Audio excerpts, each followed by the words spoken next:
Alright, hello. It is 11:30, so I suppose I should let y'all in on what I'm doing here. Let me quickly, though, take just a minute longer because I'm still kind of eating a little bit of breakfast here. Yes, breakfast, that's right. Come in. It's fine. It's fine. It is 11:30, but it's breakfast. It's fine, It's fine.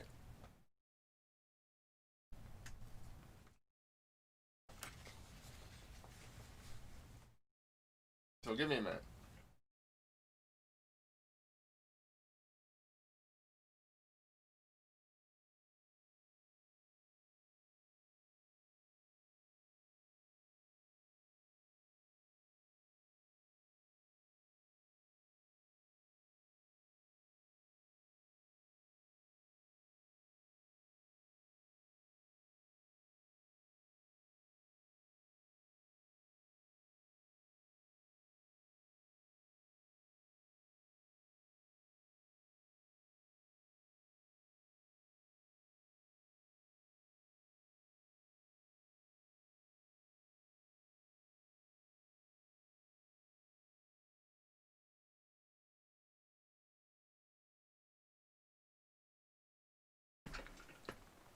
Okay.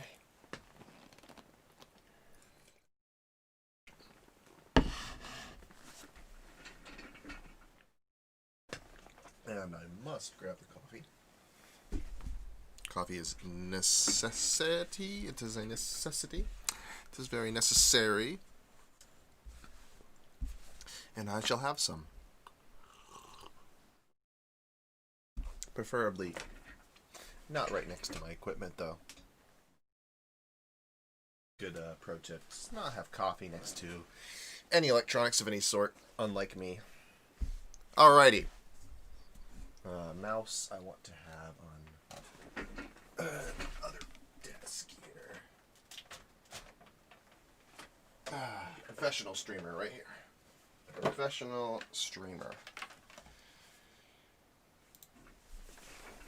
Totally, absolutely professional streamer. 100% trained, well versed. Totally 100% prepared. You saw nothing. Okay. Alrighty. Dang chair is stuck. Okay. Alrighty. Hello, guys, for real. Looking over here because chat's over here. Let me get in a little bit of a better spot here so I can see things. Change things. Awesome. All right. Let's get into what we are doing today. So, what are we doing today? We're going to start by working in Soundtrap some more on our beat. Yes, exciting. And then we're going to move that beat into Logic. And we're going to do a little bit of intro work in Logic and figure out how we can use it to take this project and make it better. Because we are definitely not limited to using just one piece of software to work on our music, because Soundtrap makes it easy to export. So we're going to see how to do that. And we're also going to flesh out the rest of the song here beforehand. So we're going to do that real quickly today. We're going to try to move as fast as possible on this. So yeah, prepare yourselves. Strap in and get your snacks. And let's go. So, what do we have so far? Right now I'm going to sync up guitar hits to these bass sounds and kind of make them work with each other. So just play for you what I already have. Oops, I should play it from the beginning.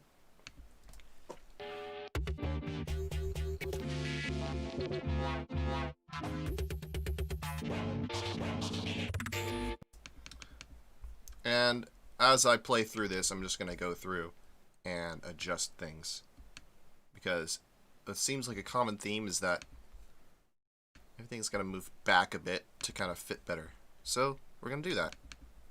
We're zooming in on all the transients. or zooming in on the waveform so that we can see a more detailed view. And then for whenever this this bass sound starts, I want the guitar to kind of start at the same time. So we're looking for spots that these bass hits start. So if we were to play this, we're looking for the exact places where those begin so that I can sync up guitar hits to them. And I've got them close, but I think I just need to adjust these back a little bit, and these back a bit, and perhaps shorten everything so that we get more space in between the guitars, so that it actually sounds like it's that rhythm. Yeah. So let's hear this. Nice. Alright, and let's look at the same thing for this one.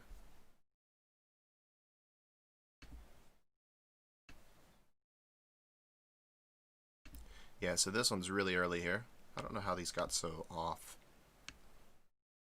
Guess I never put them on in the first place. Okay, so let's get this all selected. Come on. Just move it all forward a little bit, and that seems to fix things.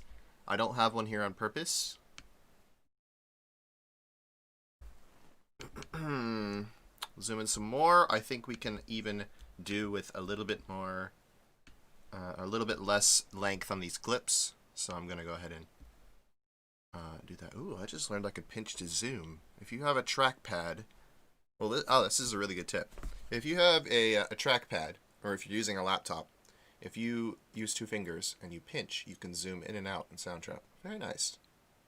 Very nice. I just discovered this. This will help out a lot. Instead of having to go down here and click on the zoom buttons, which I would show you if my mouse program is launched.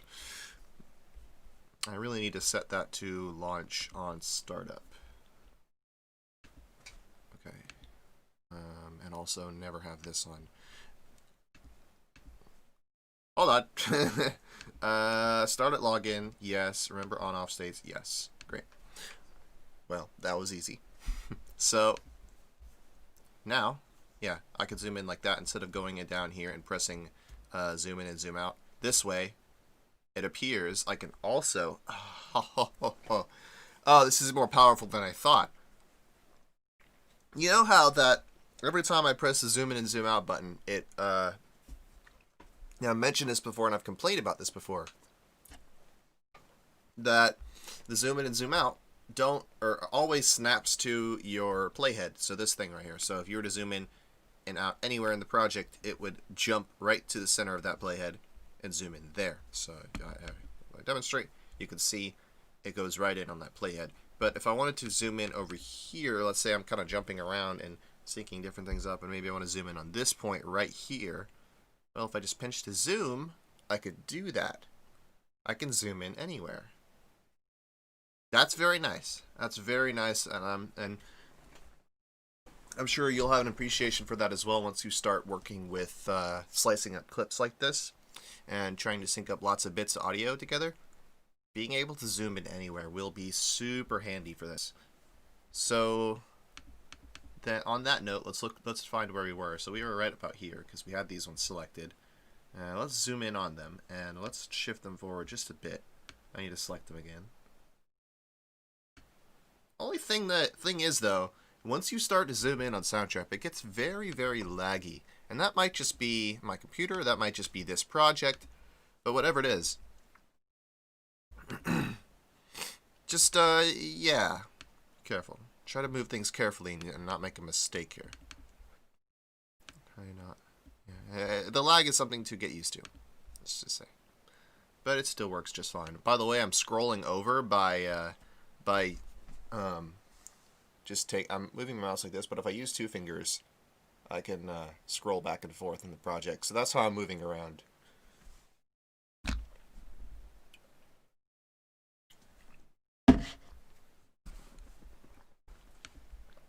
All right. So this guitar hit particularly is late. And I might even want to kind of separate this out. Or make a little bit of space for those first 2 hits and then have no guitar behind them. Might make some cool variations. For all of these, you know what I'm going to do? I'm going to take all of the ones afterwards, so all of this, and I'm going to shorten them all. And then we'll move them all forward just a tiny bit. And we'll see if that kind of helps. It looks like, so far, it's appearing to help. Remember, we're trying to kind of line up the beginning of this guitar hit with the beginning of this bass hit. And it's a little early, but it's fine because there's a fade in. So it will end up syncing up for the most part. Same here. I might even want to move this one back a smidge, or forward a smidge. And then maybe bump that fade back a little bit so it comes in a little bit quicker and syncs up better. Let me scroll forward. I want those two pickup notes to be alone. Also, we can fade out that last one there. Not necessary. And I guess we only want guitars to line up with these other sounds. Yeah, all of them have to move back quite significantly.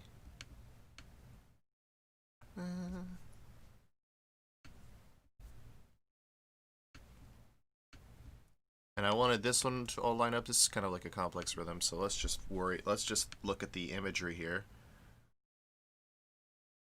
One.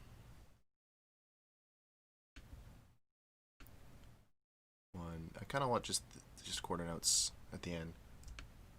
So 1, 2, 3, 4. Or eighth notes will do. But we're gonna make it clear that they're eighth notes, so let's create some space between these clips, and you'll end up with some results, some cool results. Also, let's get these back so that they line up better with those hits. Gotta zoom in some so that I can actually get the middle of that clip selected. Whoa, not that far.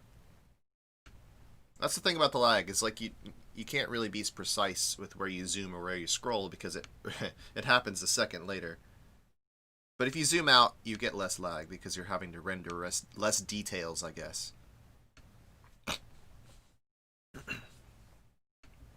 That makes sense, I suppose. Okay, let's just see this. I'm not really sure how this is going to turn out.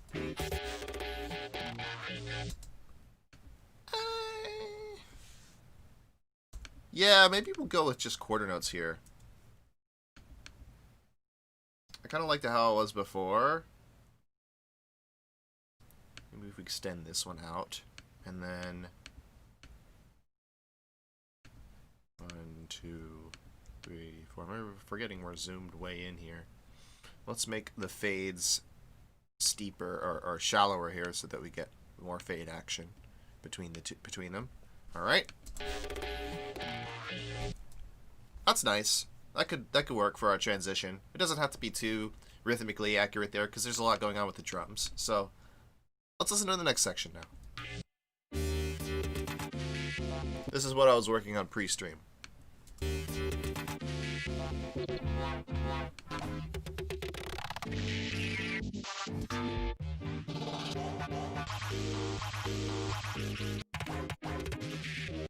And I was just there. So we want something 16th notes, but then we want a longer sustained note there. So we want to sync this up with that. And we have to remember that it is 16th, so we bring this back and decrease the fade so we get a quicker release on that one. And increase the fade in so that we don't get such a harsh, or actually we might want an immediate fade in there, just so we get a nice instead of what, like instead of it coming in slowly and creating more of a creating a softer effect.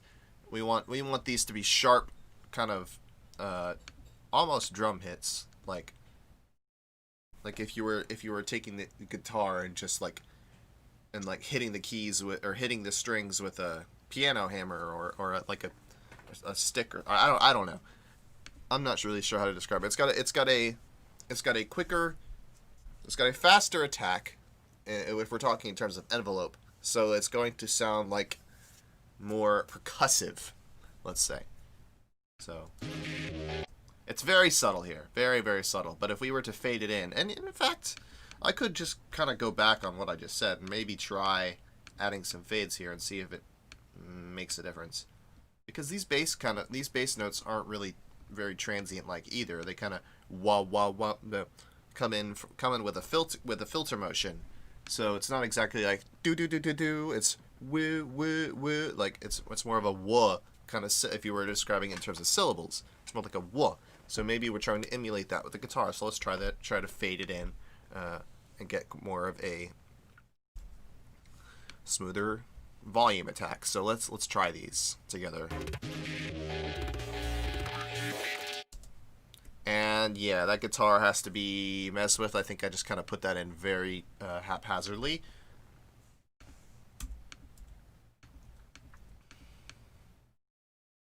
And this has to be an extended hit to match what's happening above. We're going to cut out the beginning of that clip and bring this in. Does this sync up with the beat? I'm not sure. This is quite a crazy sounding thing. Let's bring it back some. I think this is still just not exactly right.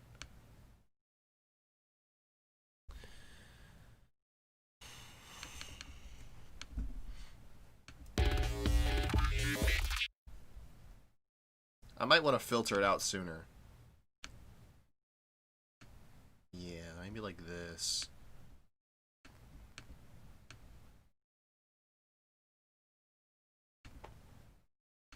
Or perhaps, what else is happening? Yeah, I think I'm going to change the filter type. I'm going to change it to a muffled sweep. Bring this up, bring this down so that we get a low pass out rather than a high pass out. So let's hear that.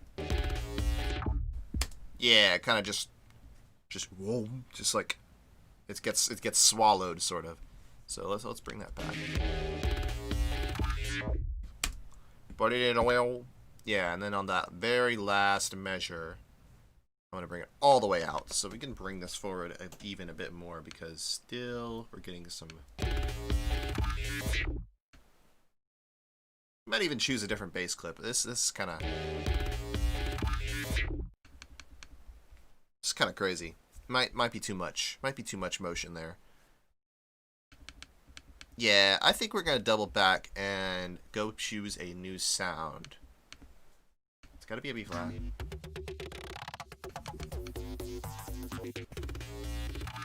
That's the one I had before. That one might be nice.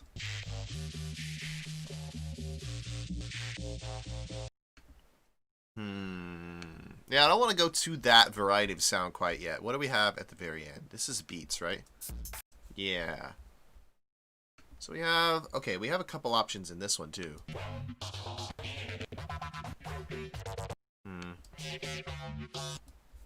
We can always pitch one of the clips down, so maybe we could take something that's playing on another note and use it as use it for that B flat section at the end. That's possible.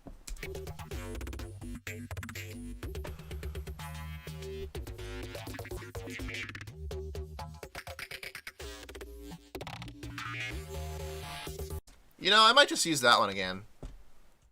I think maybe to stay consistent between the sections as well, we could use that same bass motion there. So let's paste that in, and let's see if we can get it to line up.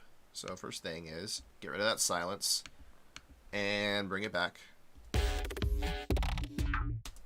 Well, that's pretty lined up, if I do say so myself. Let's bring it back a little bit so it kind of lays back in the beat some, because it's really forward. It's really forward in time. No, I did not want support, but apparently that's a thing you can do. Can I use VST plugins in the studio? I'm actually curious. Nope, you can't, unfortunately. Future brings. Okay, so maybe in the future, VST support will be a thing. If so, that will be amazing. Anyway, getting back to this. I just got distracted there by clicking on that little support button at the bottom. I guess, can you, like, ask it anything about how Soundtrap works? Nope, that's what you come to me for. Never mind. Let's see. Nice. Perhaps I'll bring that out a little bit slower and not all the way down. And then I'll fade it out. So we'll get a nice kind of that. We'll get a nice exit. And because it's the same thing I had 16 or 8 measures ago, this thing. That. Oh, I could even bring this in too. Yeah, I could bring that in. But instead of having it fade up from nothing, we have it fade up, but then we immediately fade it back down. So like a sort of triangle deal. Okay, maybe fade in sooner. And okay, did not mean to move back there. Okay, and then we fade it out later, so they kind of fade out. This one starts to fade out sooner, and then this one fades out. So let's see how these two blend now. A little bit loud, a little bit loud. Perhaps I bring this one's fade in. Maybe I have it fade in by the time this one starts to filter sweep out. Bring that filter sweep back. Alright, let's just hear it in context. Can't really tell too much. Oh, also guitar. Maybe I'll just kind of have one chord extend. Or like this. Yeah, I'll have it like this. Like it was like normally. So it'll go back to being steady. I think this will work. Okay, can I just actually select this, please? There we go.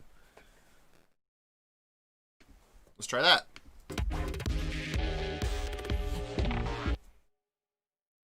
So in order for this to work, it needs to change beforehand. Perhaps it changes on the last measure. Why not? Instead of an offbeat before, like it usually does, it will just work better with that transition if I stay on an A flat for this chord, and then I bring it to a B flat there. So it'll sound like this.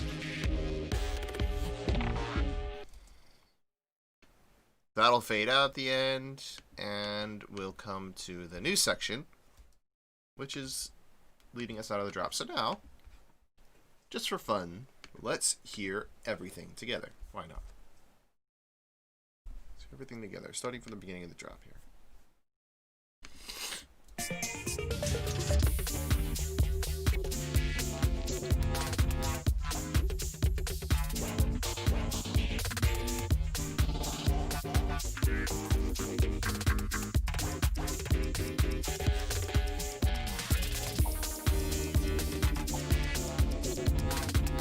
In fact, what I'm going to do is take that same idea, move it back to this first transition point, because I don't want the guitar to be all complex. I want it to be simple and repeating to lead us into the next complex section, right? Let's try that.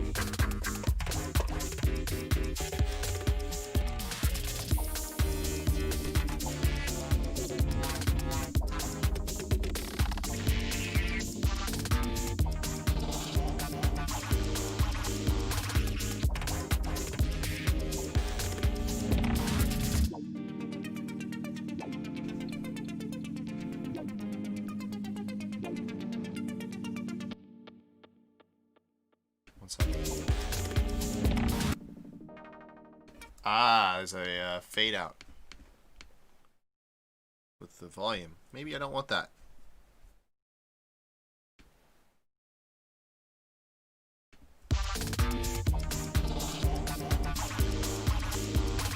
We're moving on now, by the way.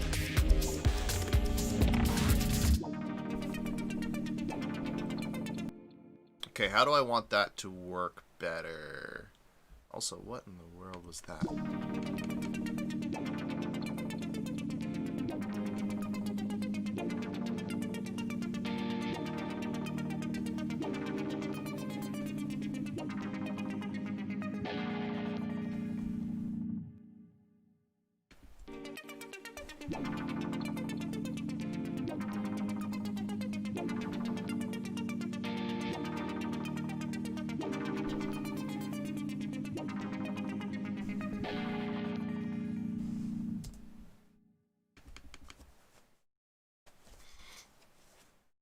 That could just go right back in.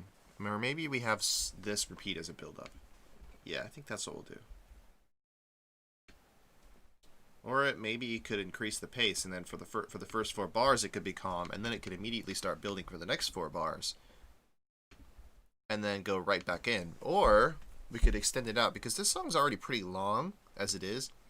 I'm thinking maybe we keep the energy up and undo what we did the other day, move things back. I'll do it quicker now that I know kind of the process of it. But yeah, I changed my mind. I do want this to lead right back into it. So let's go ahead then. And we're going to move our automation back for both of these channels. We're going to move it right to here. I don't want to bring it down that much.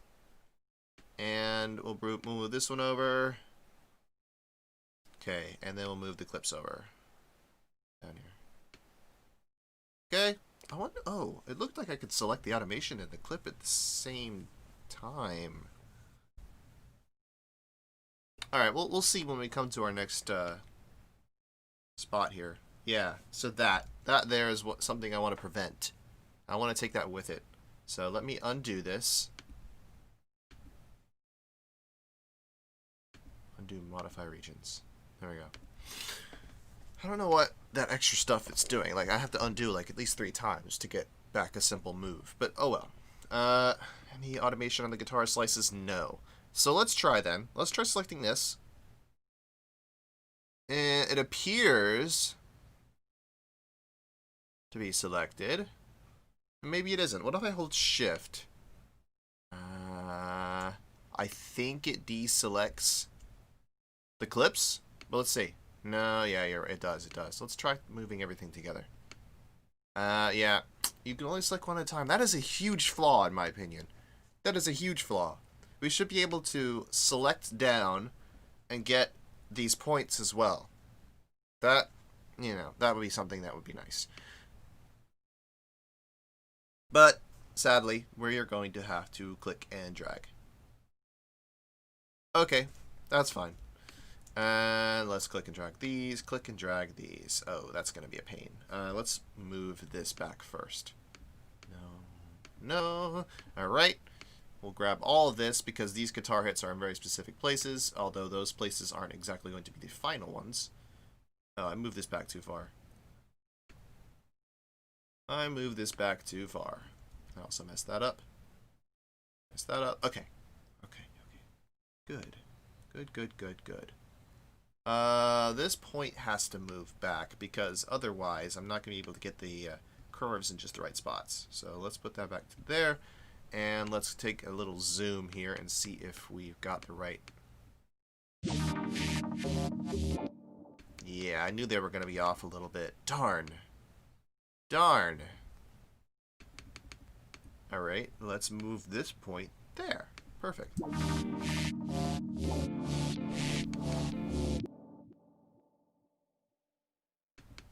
Let's just do the same motion with the guitars. How about that? Should I do a volume pump with the guitars, or should I make the guitar clips themselves have this fade?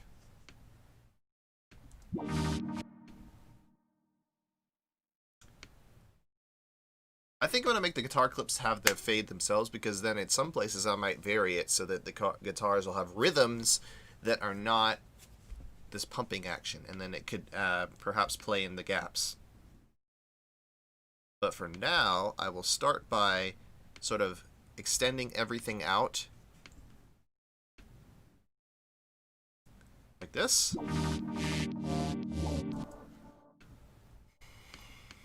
But obviously this is going to be delayed and have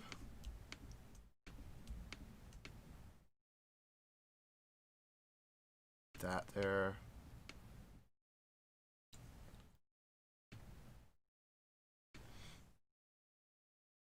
Perhaps this could be like a double. See that? Can't hear it at all. Let's go ahead and solo this. Yeah, that's not going to be audible in the scheme of things.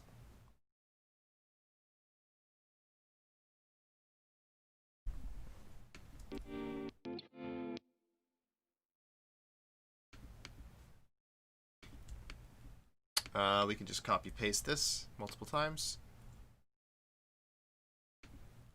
That can be done the same. First, I'm going to set up a fade on that first clip, and then I'll copy paste. Fade, copy, paste, paste, paste. I want this to sort of pump. Actually, not pasting there because there's got to be a little bit of a silence. Fade it out, and this can come in and be on beat 2 as well.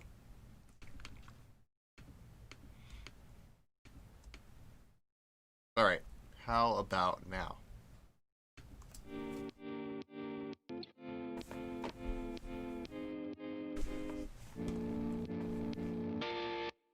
All right, something wrong with the first measure. These have to move back a bit. And this should move back and out.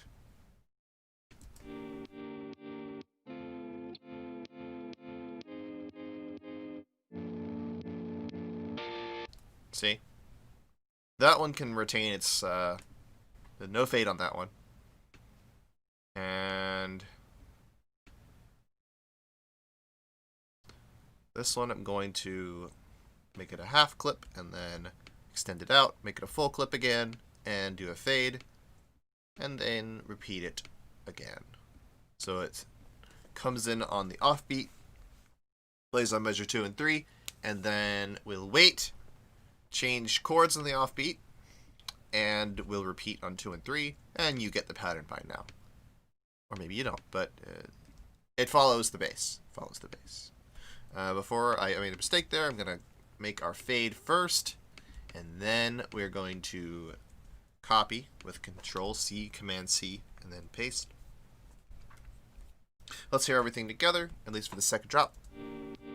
Let's hear it with the bass.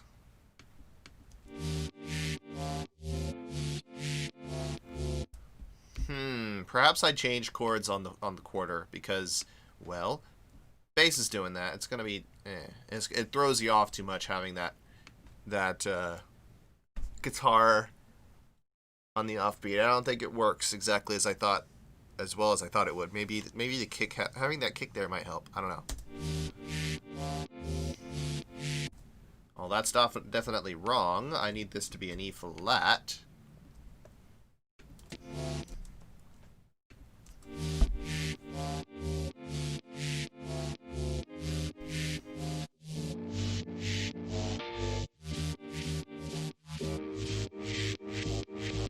How about this? Once the bass becomes eighth notes like this, what I'll do is I'll take advantage of that and play some of these guitar notes off of the beat. Also, on all of them, I'd like to introduce a fade out as well as a fade in because that is what the bass is doing.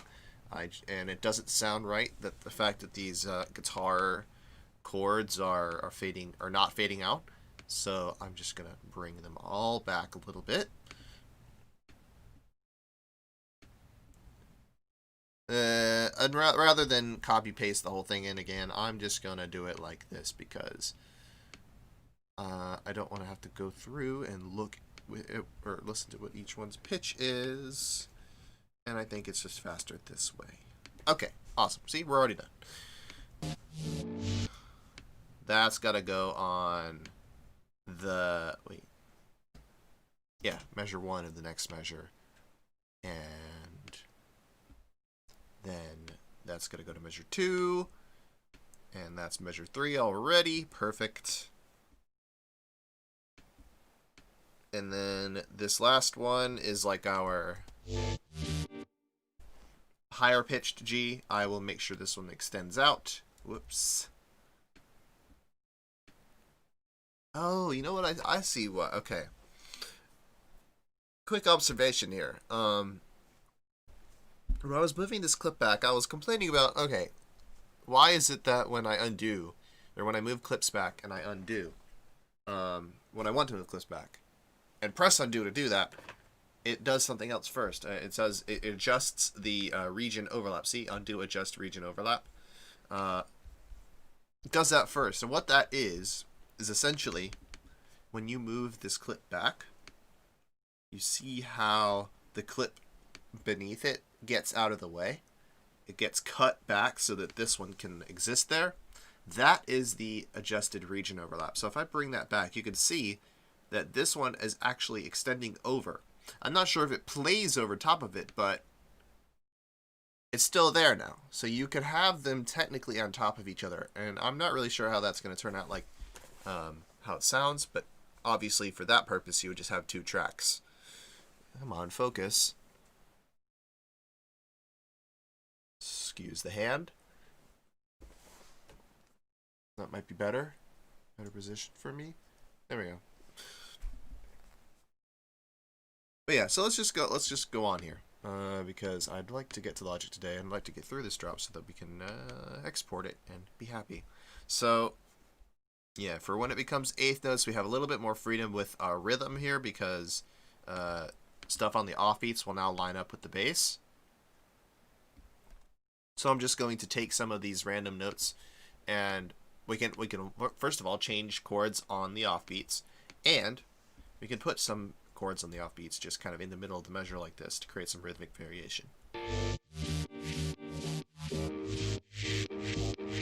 Like that. But perhaps we could also do like layered eighth notes. So maybe for the times that are, or for the chords that are in between, we create a split and we use eighth notes. We use double the amount of clips. First of all, before I do that, oh, right. Move the playhead. I'd like to add fades to these as well because they need them. So let's just create a fade on this first one. I'm going to go ahead and delete. That's another E flat chord. I'm going to take this one with the fade in and fade out and copy that over.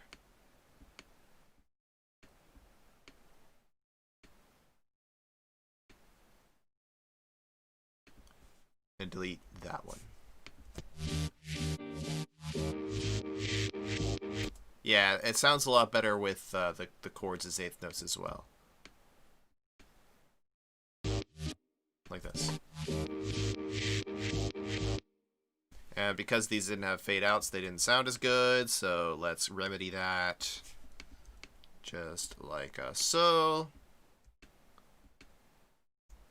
We can go ahead and delete, copy these two at once. Perfect.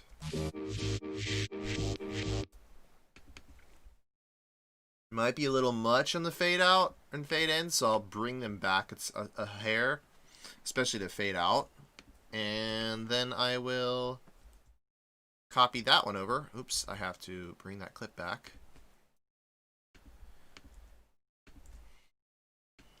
Bring the fade out back, bring the fade in back, and retry. Okay, now we have this. You know, let's try something else. Let's try just taking the clip itself and just delaying it in time. That might help it line up better.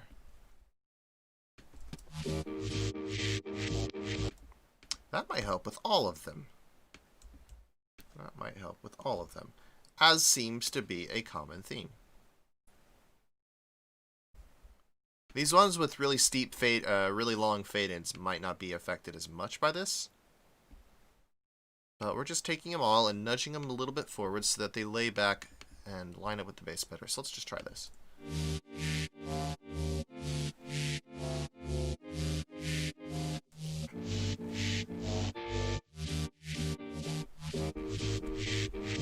That one still feels like it's a little bit forward. Oh, we have a viewer. Hi.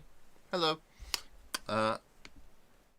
Yeah, so these need to come back a touch. Everything else seemed fine because of their long fade-ins, but because these ones have such shorter fade-ins, you can see that the actual transient of the bass is not until like here, right? There's a little bit of silence here where it zoom comes in. So we want to line that guitar up right about there so that it sounds kind of at the same time that this one's fully out of the filter. Let's pull this back. So we have some room to pull them all forward. Okay, that looks about good. And now we can kind of bring out that ending a little bit. Okay, let's hear this. Let's see if that sounds a little bit more in time.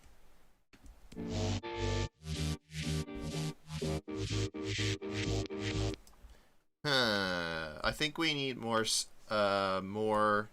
space filled in here. So easy fix. Select them all. And just drag out the length. And then for these, we can drag out a little bit more length. Okay, here now.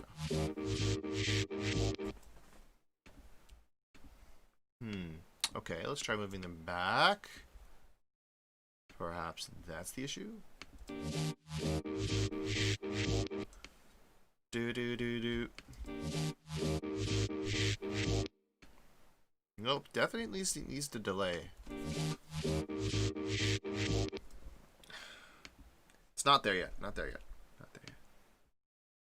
Let's try a dramatic amount.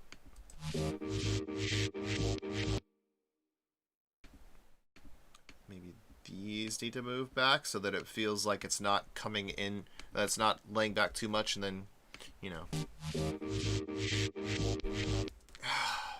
Okay, how about with the beat? Maybe it just feels like it's going a little fast because it's out of context. Let's try playing it from here.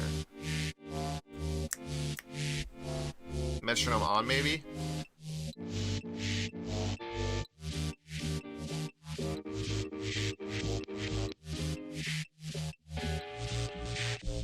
Still a lot to do. But maybe all of this just needs to be shifted back, like, a lot. So let's just take this, all, including those ending pieces, and we'll just bring it back that much.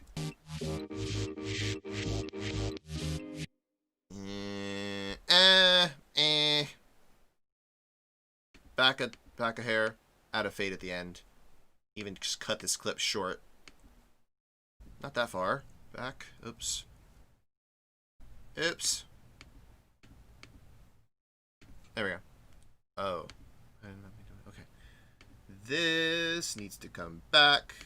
And back. And back. Okay. Awesome. Let's try it now.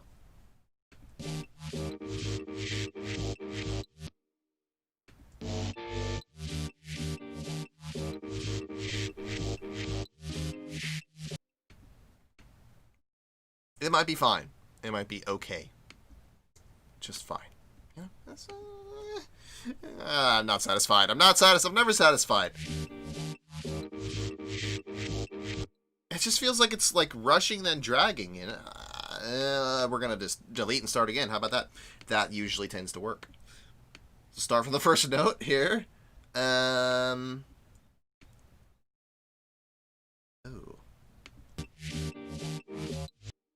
So we start here. First of all, this was an E flat, so we probably want to start on measure on the beginning of the measure instead of before.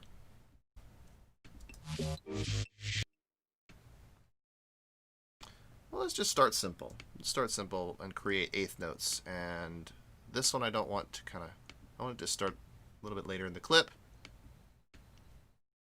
Fade in, fade out, and let's just create eighth notes and see if they line up.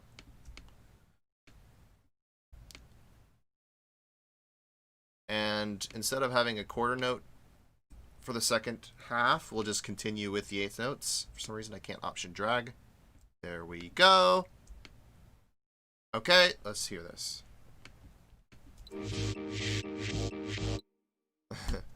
It seems to already be working better. Let's try a longer fade in, and that might work. That way we don't have to mess with the position of the clip too much. We can just kind of adjust where it becomes full volume. Yeah, that's working. That's working.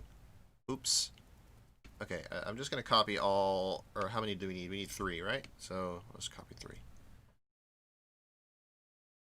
All right, let's see this. Okay, then maybe they can come back a hair. Yeah, there we go. Yeah, that's about where I want it. Okay. So that's probably the technique I'm going to use. I'll just start by making it just a clip just the right length and then copying it over with the right amount of fade. So then, we'll do the same thing. Next measure, but I'll delay it an eighth note. And copy, copy, copy.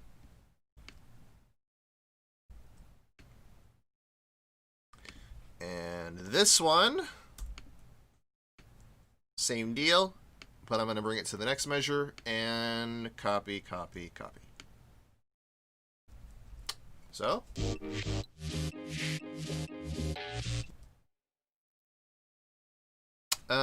what does it need? It needs a delay.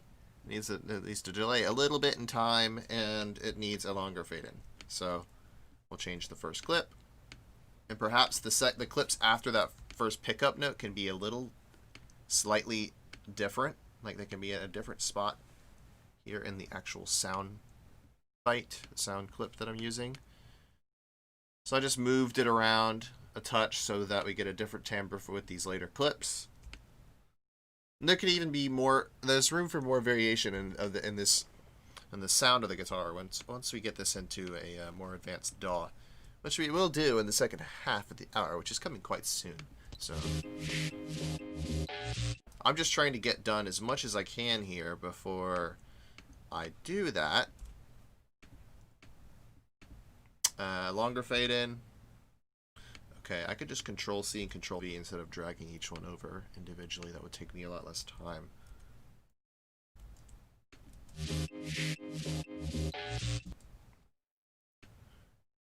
And then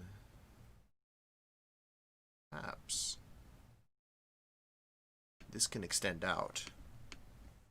Ooh. Did I just get a freeze? I think I just got a freeze.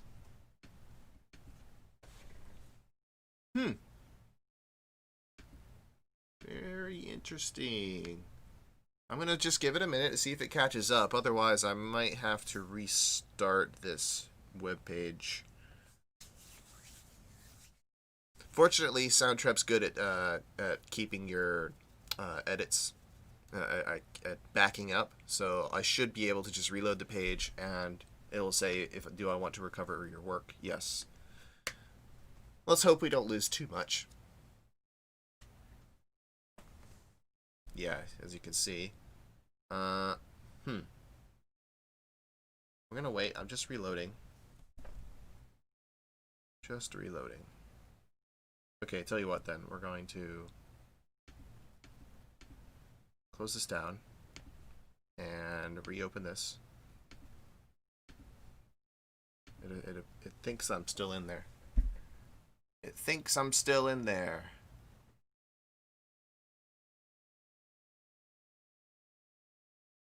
Yeah, give me 1 second.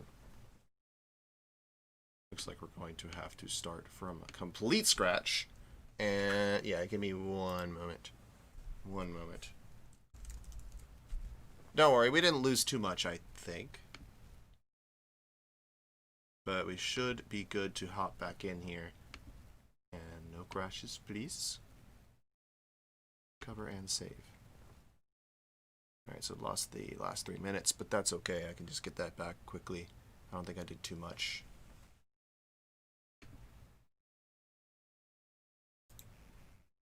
Hold on. That was a little setback. Let's see where we are. Oh well, we weren't too bad. Okay, we just lost like these last 2 measures. That's fine. That's fine. Yeah, so you gotta make sure. I mean, Soundtrack does it for you, but just kind of make sure that you save every once in a while with going up here to the top left corner and clicking save or save as, just to make sure that you don't lose like something really precise that you did. But as you can see, I didn't get too far back. The page broke, things broke, but I was able to recover the last 3 minutes, up to the last 3 minutes of work. So that's not too bad.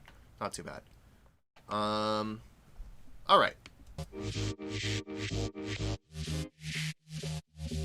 Oh, because of that, I think we'll move back the second portion of the show just a couple minutes, just so that I can recover this portion of work. All right. Let's get that fade in just right. And we shall copy this guy as much as it needs to be copied. Okay, let's Control C, Control V, V, V. And then this one, same dealio. I'd like to fade it in. Enough. Delay in time. No. Control C, Control V, and we'll delay all these if need be. Okay, let's hear this.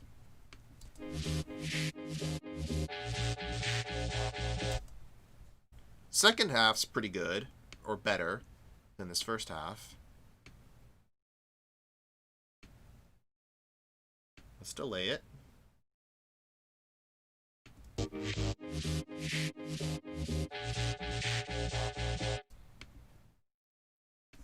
I'll even extend out this last one to a quarter note.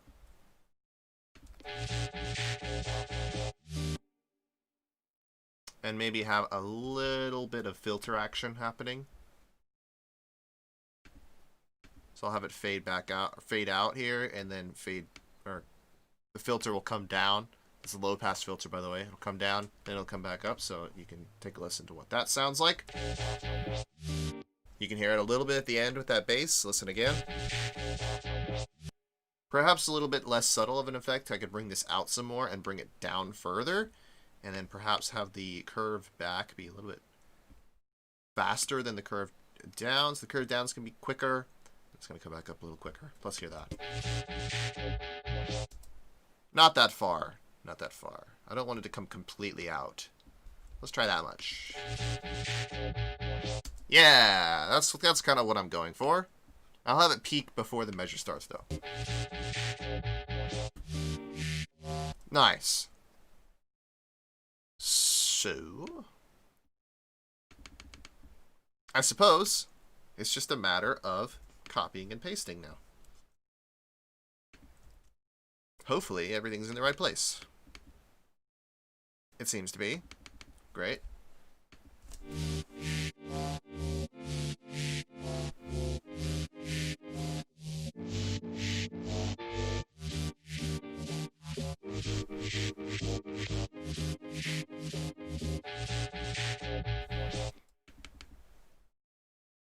Okay, the last measure's fine. The stuff beforehand, though, feels like it's a little, rushed. It feels rushed. So back you come.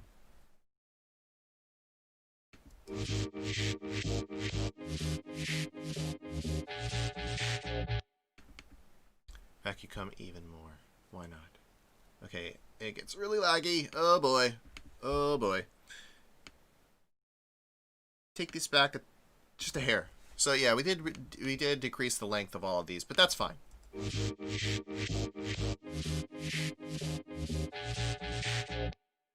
These can come back more. Oops. Need to make sure that I select them all and keep them selected. So zoom in. Oops, not that far. And nudge them back a little bit in time. Just a little bit. Come on. Be in the right spot. There we go.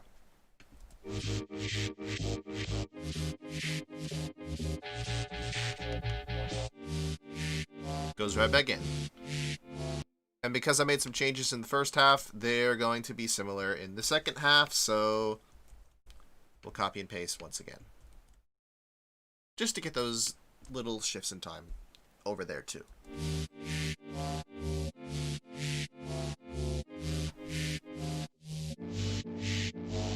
Now, you're probably as curious as I am what it sounds like with everything else, so let's try that. We might make some different decisions after hearing this, but let's kind of start at the transition.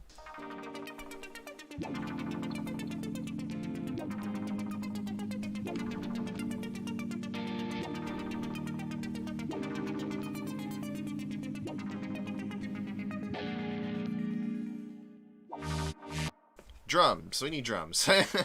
Yeah, I forgot to move the drum section back. It's like, where's the drums? There we go. Oops, my bad.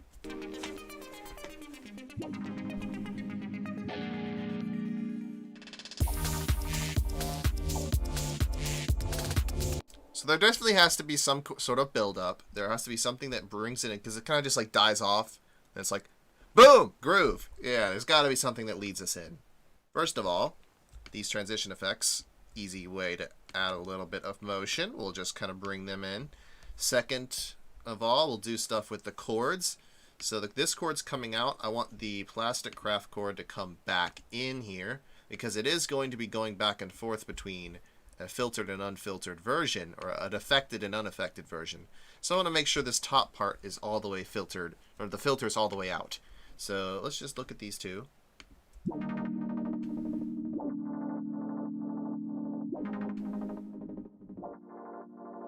Doesn't even our chords there.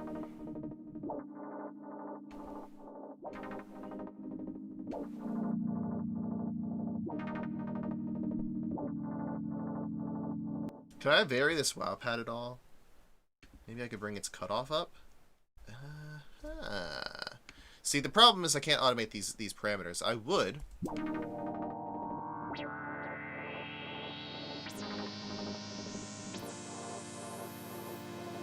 But I can't record that. That's that makes me a little irritated. A little irritated. We could do something like that in any other DAW, I'm sure, but you know, we will make a compromise. How about it? We will. All right. Quick, crude way of doing this in Soundtrap is we're going to take a duplicate of the track. We're going to make it the same color because it's still the chord, right? All right. And then we're going to call this wow pad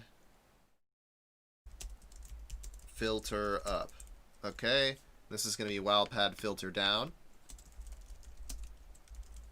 And for this one, I'm going to set the frequency all the way down here, so where it was. Let's make sure that this one's muted so that we're not hearing it on top. We can even, like, maybe adjust it some more.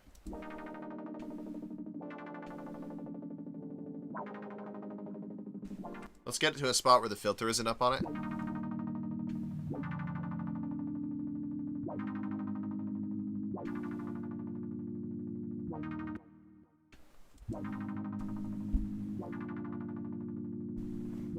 Is something off? I think. Oh, we've got some wrong chords. Oh, I'm glad I caught that. I had just repeated this last section. This is an 8-chord progression. I had just repeated this last section out. Therefore, I was missing some chords. Okay. Glad I caught that. So now these should work together better.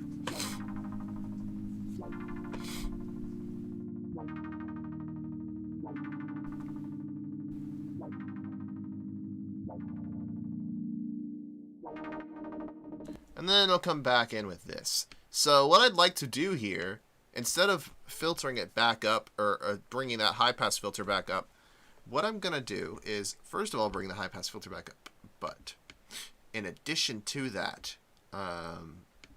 we are going to bring the volume down, because we're going to bring the volume up on this other wow pad that has a filter out. So we are essentially fading out the unfiltered version, the filtered version, the low version, fading in the version with the filter out. So we're just essentially moving the filter out. Very crude way of doing it, but I could also change other things about this as well, like the resonance and reverb and the length of attack. So what I'm going to do is kind of adjust this particular to this last section here.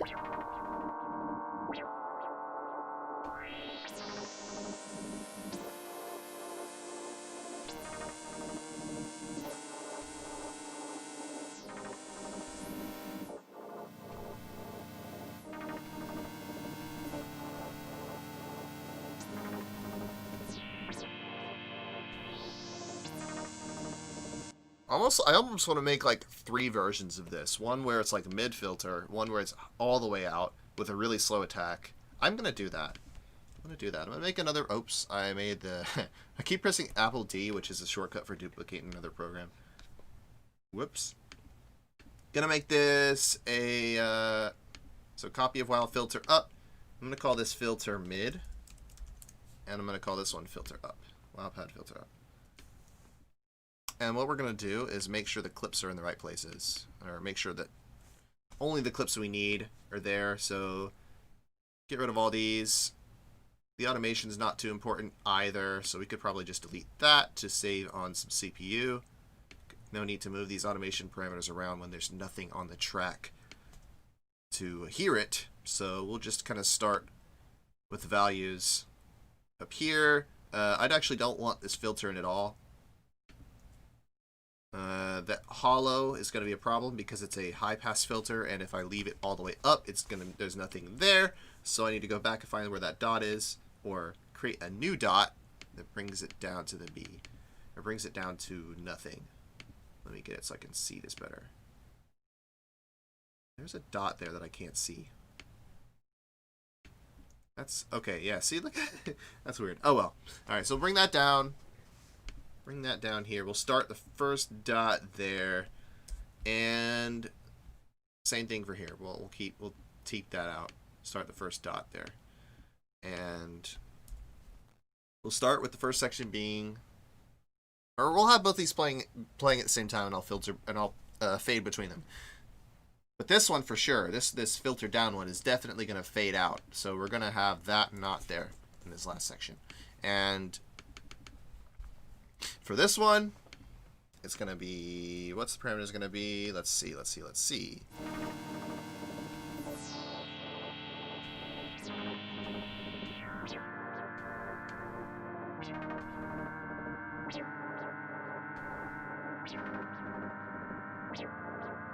Super low reverb, perhaps, and the effects on it, I could perhaps have, we could have a tremolo effect on it, just to add some interest.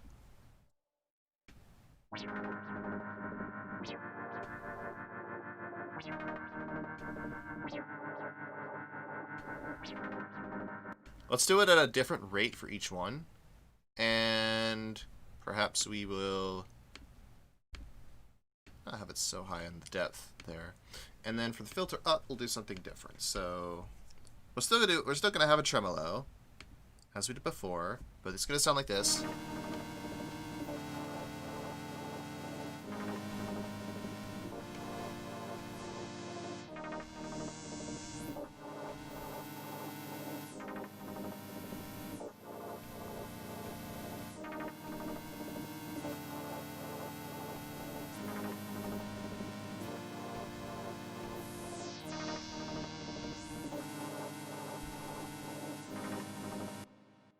And then for the effects, I'll throw on that tremolo. Afterwards, pull up the depth.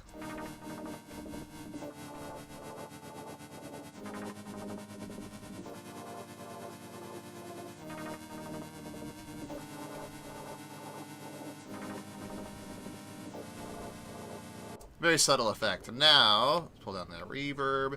Let's do some, we could use the filters or we could use volume. We have two options here. I think I'm going to use the volume. So here we'll have this sort of fade in. To start, we need to actually get the last portion of this, because this shares the same chords.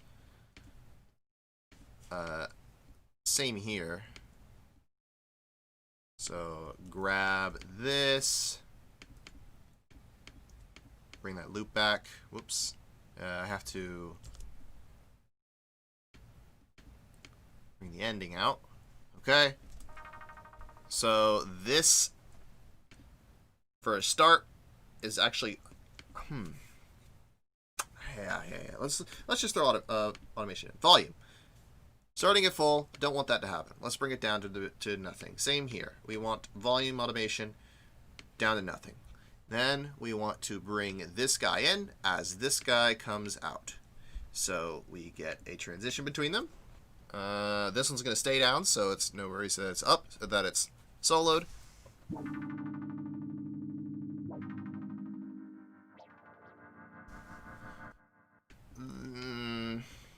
And we can fine-tune that transition. That might be a little... I kind of want this to stay around a little bit longer and this to fade in a little bit sooner. Because it's not exactly how I'd like it to sound.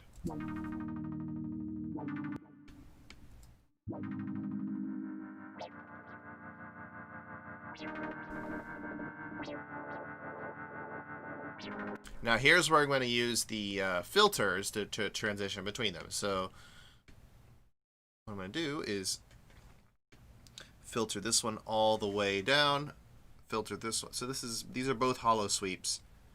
So this is going to start all the way up, and then the volume is going to come in. You won't be able to hear this one still because the filter's all the way up, the high pass filter's all the way up, so there's no frequencies anyway. But the volume's up, so it's ready to be filtered in. Just to prove it to you, I'm going to unsolo the other two and unsolo the plastic craft, and you'll hear nothing on the track because this high pass is all the way up. But then I'm bringing it up here. Let's bring it down, and then we'll have that slowly come in like that. And then this come out like that. Maybe a little bit less quick. And let's hear these two together. So there's a transition between the mid and the high.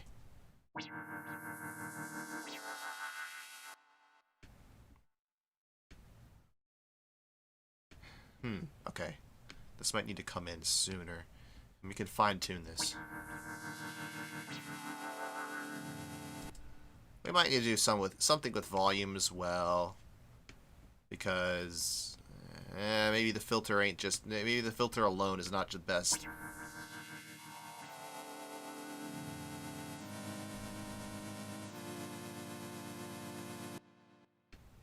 Filter this one out. And then bring this one back in. We could do like a blend between the two if we wanted. That is another option.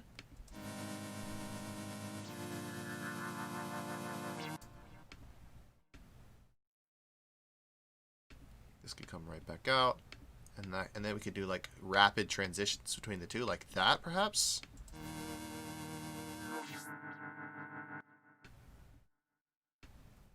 Maybe the filter comes up, but it doesn't go all the way up. Because I kind of like this blend between the two right there. I like it at that level. So this isn't the only place that I'm gonna do that. And then the filter's going to come down on both. Going to come up here. All right. Let's hear these two together now.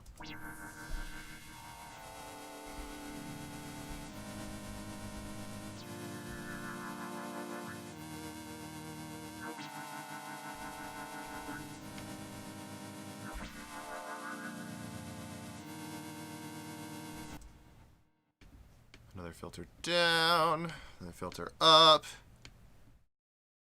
Yeah, this is working pretty well. Maybe for the second section we do like... It rapidly changes to that new timbre, but then it slowly ramps back to the old one, so it'll be like this. Yeah, instead of staying static like this.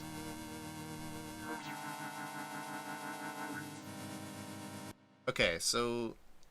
First it's going to slowly... work you into it. And then it'll start to sort of like invert itself. I think that's really cool.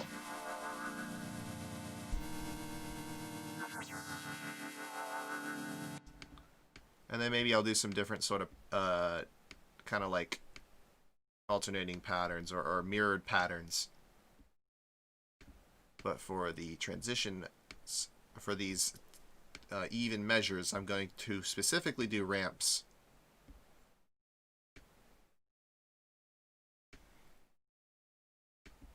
And then a quick transition back.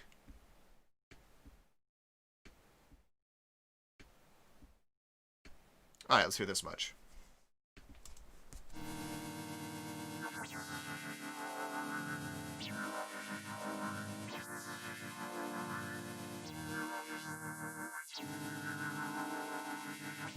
Yeah, that sounds sick. That sounds really cool. All right. How about some like really quick thing here? This like a little spike, right? Like that. And that comes down, then comes rapidly back up, and then they'll start both at high pass for this one, and then they'll both sweep down as a transition. Yeah.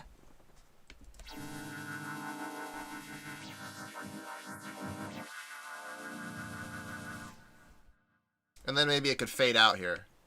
Or at least the high one can fade out, and then it could fade back into the low at the end. So we'll bring the low back, extend that back, or at least grab this ending piece, and the very last chord, if I can get it. All right, fine. We'll get the last two chords. And copy that over. You might be able to tell what I'm doing.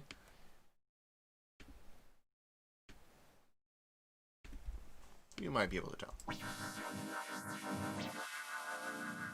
So then these two are going to come out. They're going to fade out. And this one's going to fade in quickly. And it's also going to hollow sweep its way back down. So we'll end up with this.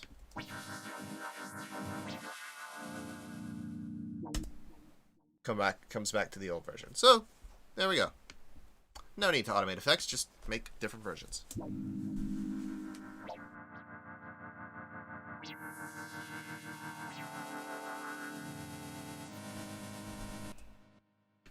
I'm gonna have that come in sooner.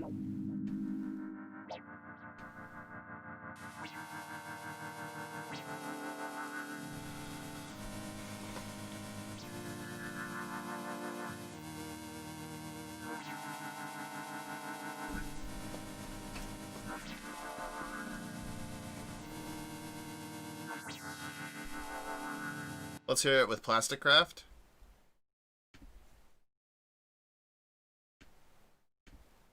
All of Plastic Craft.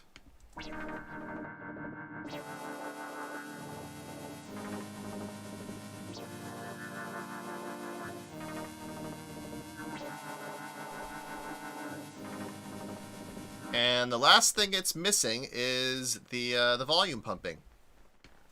So we'll take this motion here.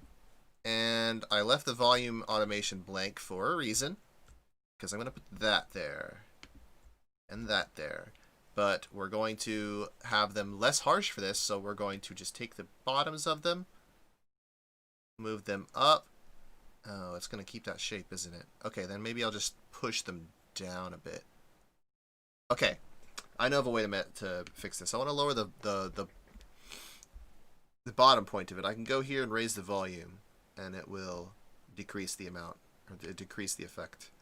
So I'm going to squish this down a bit, and then raise the volume overall, so that we have a more subtle pumping, but it's still there all the time. Let's get it on both before I trial it. So this one I'm going to bring up some more. I want to squish it down, and then go to our instrument, raise the volume here. That's going to raise the level of every single point. And then we can start, kind of get the bottom of it around there. We probably don't want it to go up too high either. So let's just listen.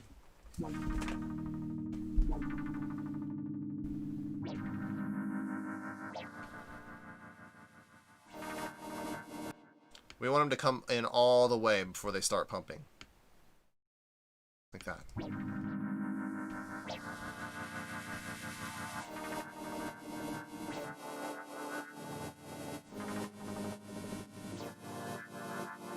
So now it doesn't go all the way out. So let's hear it with everything. Why don't we?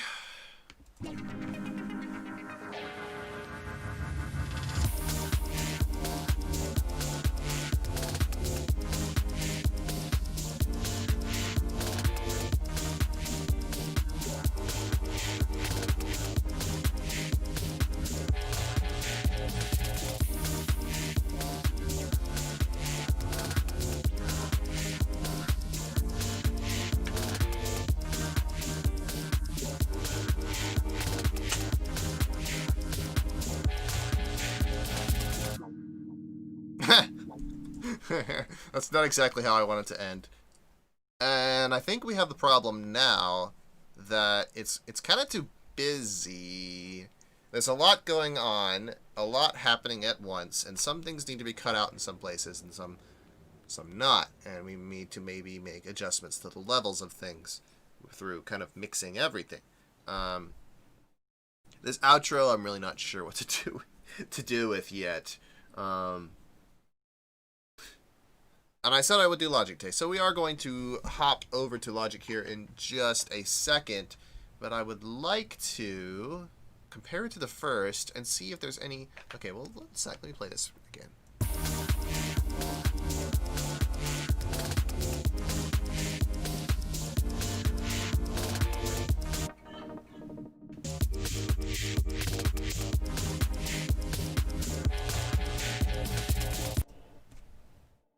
Tell you what, let's try muting Plasticraft during this section.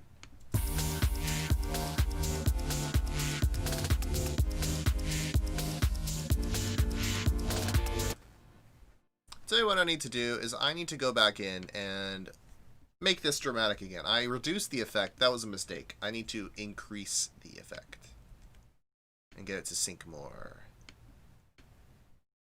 Make these ramp up to it like that. From nothing.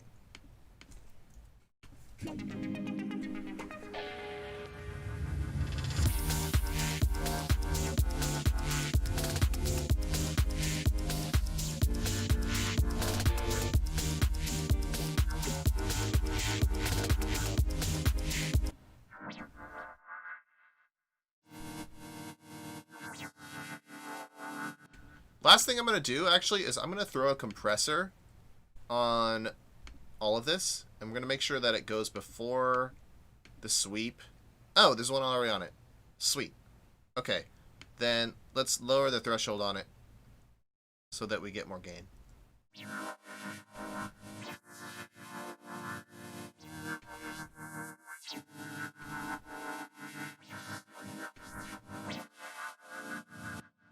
Same thing here. I want to lower the compressor on it, or maybe increase something. Effects. I'm just going to take out the tremolo. And we will throw on some high frequency gain. Low Q. Sure, that's fine. Volume we can boost. Right here.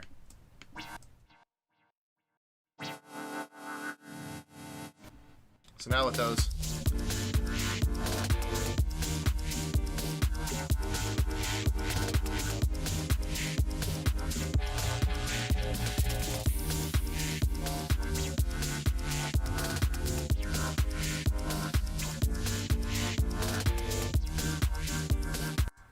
I'm going to do less high pass overall. So we're going to take all these points and lower them down. Same for this clip. Take all the high pass points, lower them down so that we get more low end throughout the whole... Oops. Did not mean to shift them back. I just wanted to shift them down. There we go. So they never go all the way out, you know?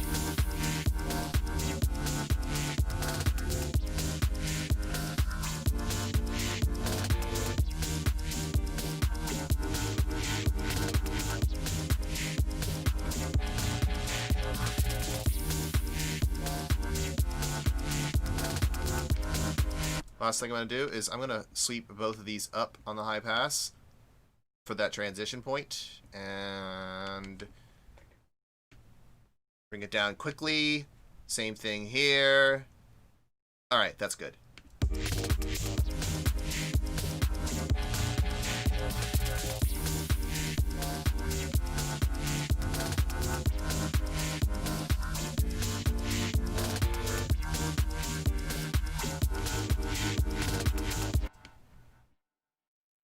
Alright, just for fun, before we move on to Logic, because the thing is, I can't have Logic and Soundtrap open at the same time because Logic takes up the CPU of Soundtrap and makes it so that the kick, for some reason, misaligns with the other kick, and then we just get a whole mess of this. So I need to do what I'm doing here and then transition over to Logic. And what I'm going to do is play through the whole thing, and then we're going to try and export this and move it over there. And if we don't get too far in this in Logic today, of course, we will continue tomorrow with the same thing, fixing up this track in Logic. Because from here on out, I think it's really just mixing. And they've got pretty much all the elements in place. Maybe there might be some adjustments to the drums here and there. There might be some things that are taken out and put in. We can do that. We can do that. This is all, this is all subjective and how fast you want to go with this. But if we are trying to work, I'm just going to say that we're going to call it here with the elements. All right. So I'm not quite sure if I want to take out the plastic craft in this ending section here. We're going to put it in for now. We might end up just kind of bringing it down, because we already got a lot happening with just this, or just these two tracks, and bass and drums. So, from the beginning.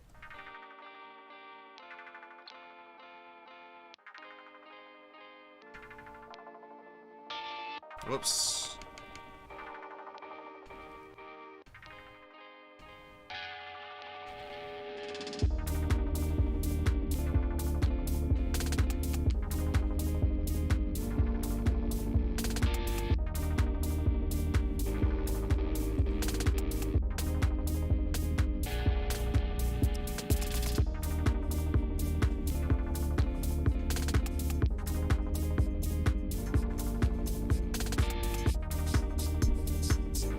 Sub in somewhere else.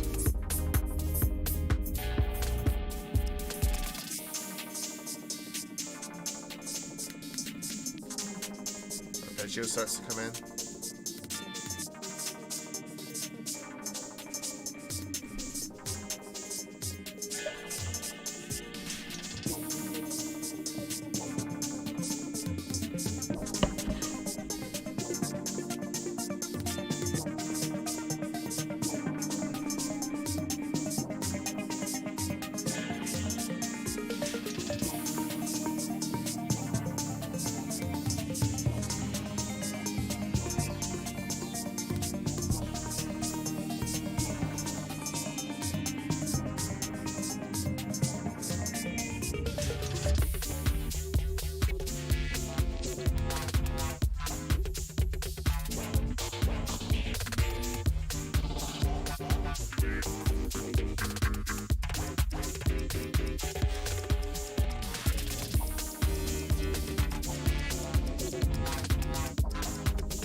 Do something else there.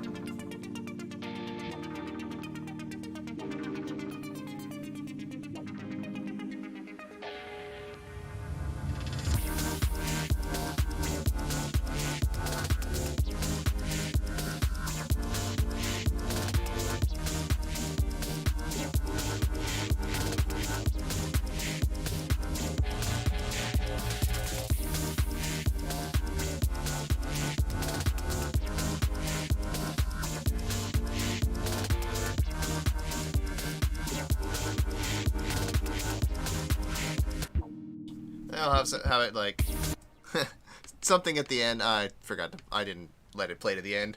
How dare I do that?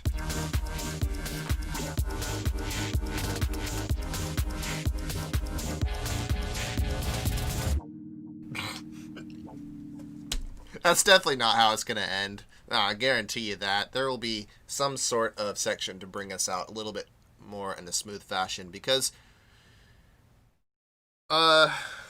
something that we should know with these arrangements, when we're kind of working with electronic song and arrangements of electronic songs, you can't just have it abruptly end. Because let's say that a DJ were to take this song and to use it in their set and to remix it with other songs, they need portions of the song that allow them to mix in and out of other songs. So we could do a little bit of kind of introductory DJing things, if that might interest you all, because I have the equipment, I have the software, I can I could show how kind of the basics of DJing and how that works. Maybe a little blurb on that one day to kind of put some insight on some of the arrangement decisions I'm making here. Like, for example, this one just can't abruptly end because we need the beat to continue on for maybe a couple more measures, maybe like 16 more measures, so that this beat can fade out and another one can fade in at the same tempo, and it just becomes this seamless mix. Because let's face it, this is how electronic music is meant to be played. It's meant to be played in a mix,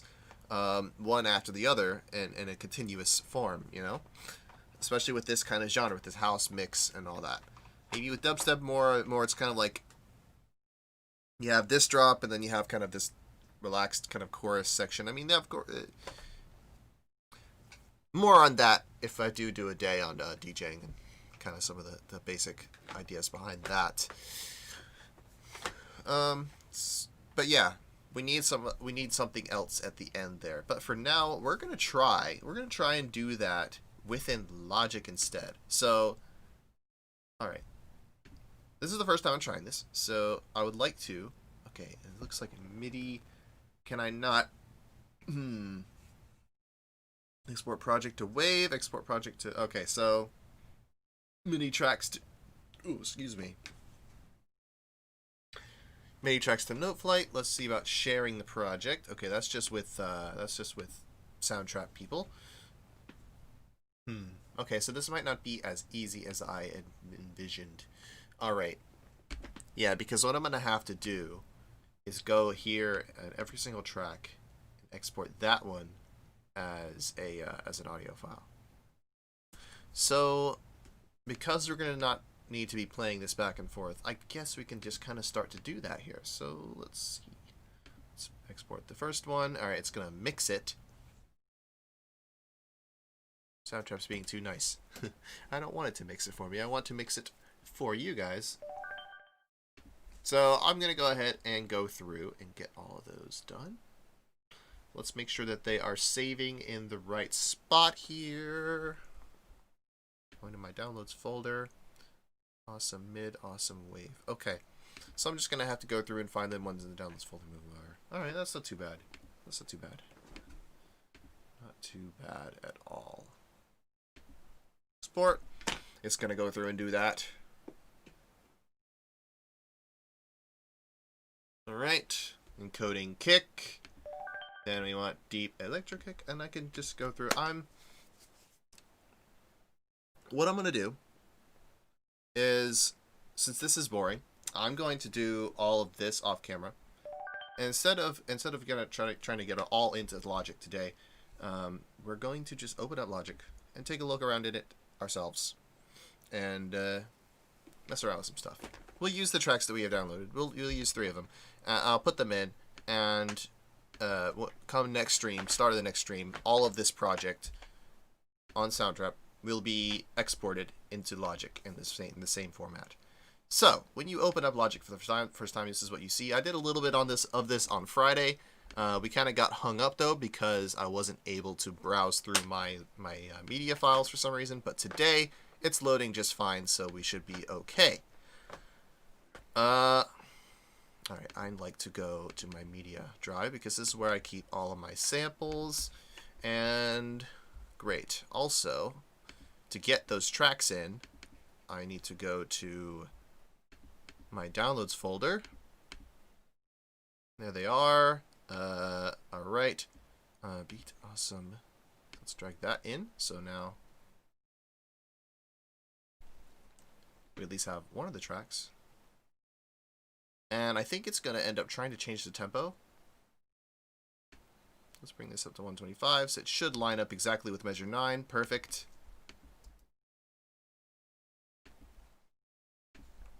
Sounded great.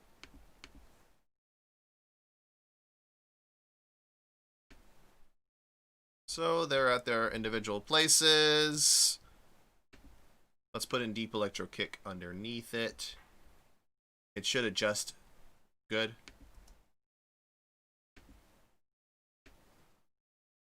And mainly what I plan to do in Logic is I'm going to use its mixer view here with individual channels and a little bit more control onto what plugins I can put to essentially bring this to its final state.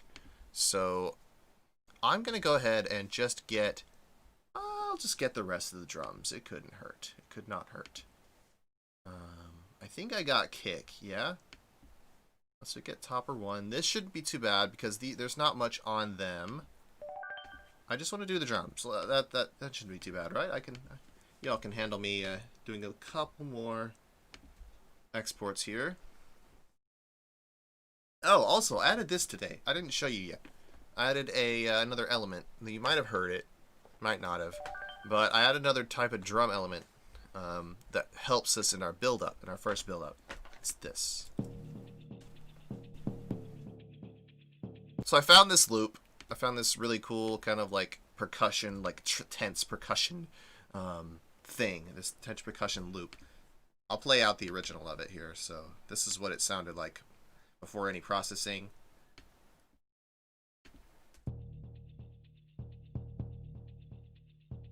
So what I did is I put it on its own track. I put it through a hollow sweep, which is a high pass filter, so that it took out some of that low end because that's already being taken up by a lot of other things. And then I just cut it and changed the pitch of this clip every other measure here to make it match with the chord. So I end up with this.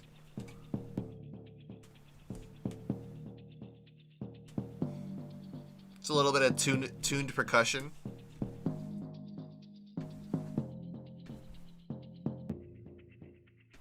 And then that sounds like this with everything.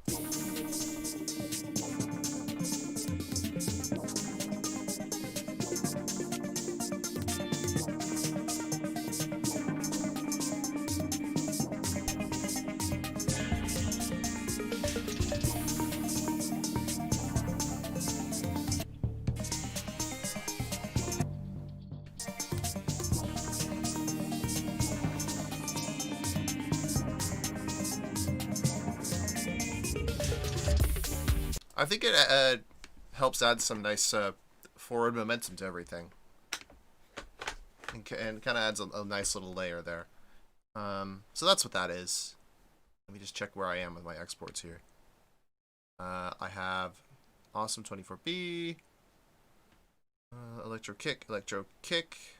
Oh, they're down here. Kick, Topper 1, Topper 2, and we will grab Drum Fill. This one's not going to be too bad. Export.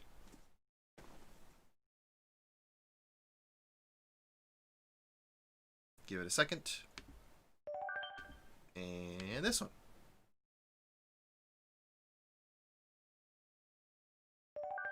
Awesome. Now, let's bring them in here. So, kick.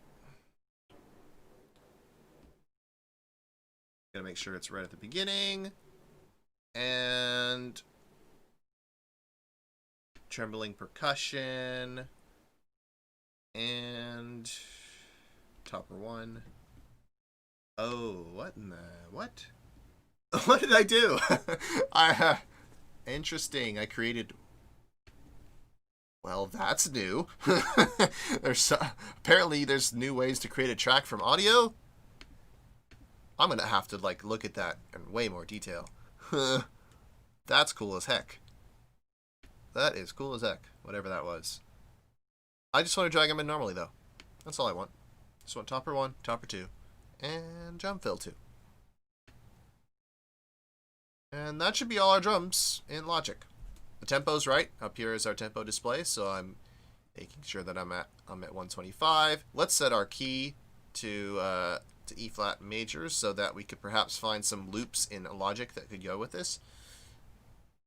But I had already said that we're not going to do any extra sounds. But we might add some little things like transition effects and little sounds here and there. Maybe not like a whole new part, I guess you could say. So now we have all our drums here. I bet you everything's going to be way too loud because everything is what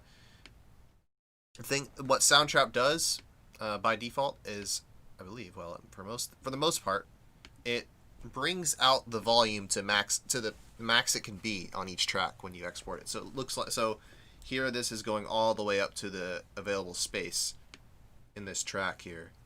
So that means it's going to be too loud when you combine it with 6 other tracks that are also at max volume. Some of these might not be all max volume. Like this, for example.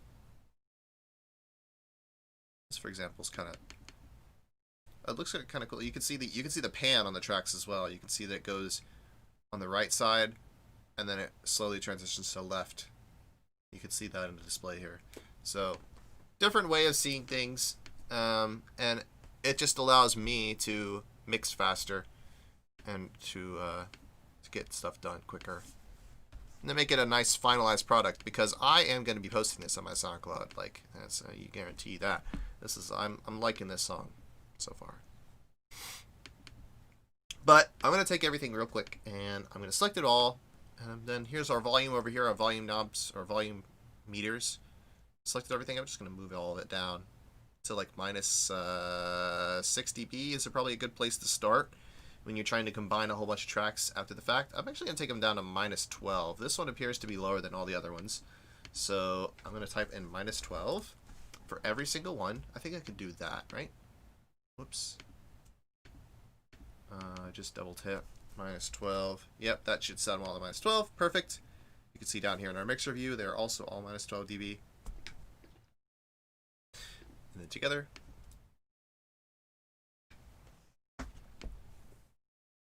What our goal here is to look at this top volume meter here and make sure that it does not go into the red. So that's why I brought everything down to minus 12, because when you sum it all together, you end up with the volume around here. If I had them all as is, if I were to import them all as is and like set each one to its default value, which is 0 dB, watch the meter. Also, you can hear the distortion. Especially, it sounds like a speaker blowing out, kind of. And if you're listening at a loud volume, I apologize. But yeah, that's what we want to avoid. You get this sort of distortion when your volume levels start to get too much. So I'm going to take everything back to just to start to minus 12. We can come down here and type it in as well. And yeah, and then it's just a matter of getting other things in and mixing them in. I suppose we can do that. That's not too bad. It's not too bad. What else do we have? Imported samples. We can skip over that track. Sliced bass. Export this track. This one might take a little longer because there's lots going on it.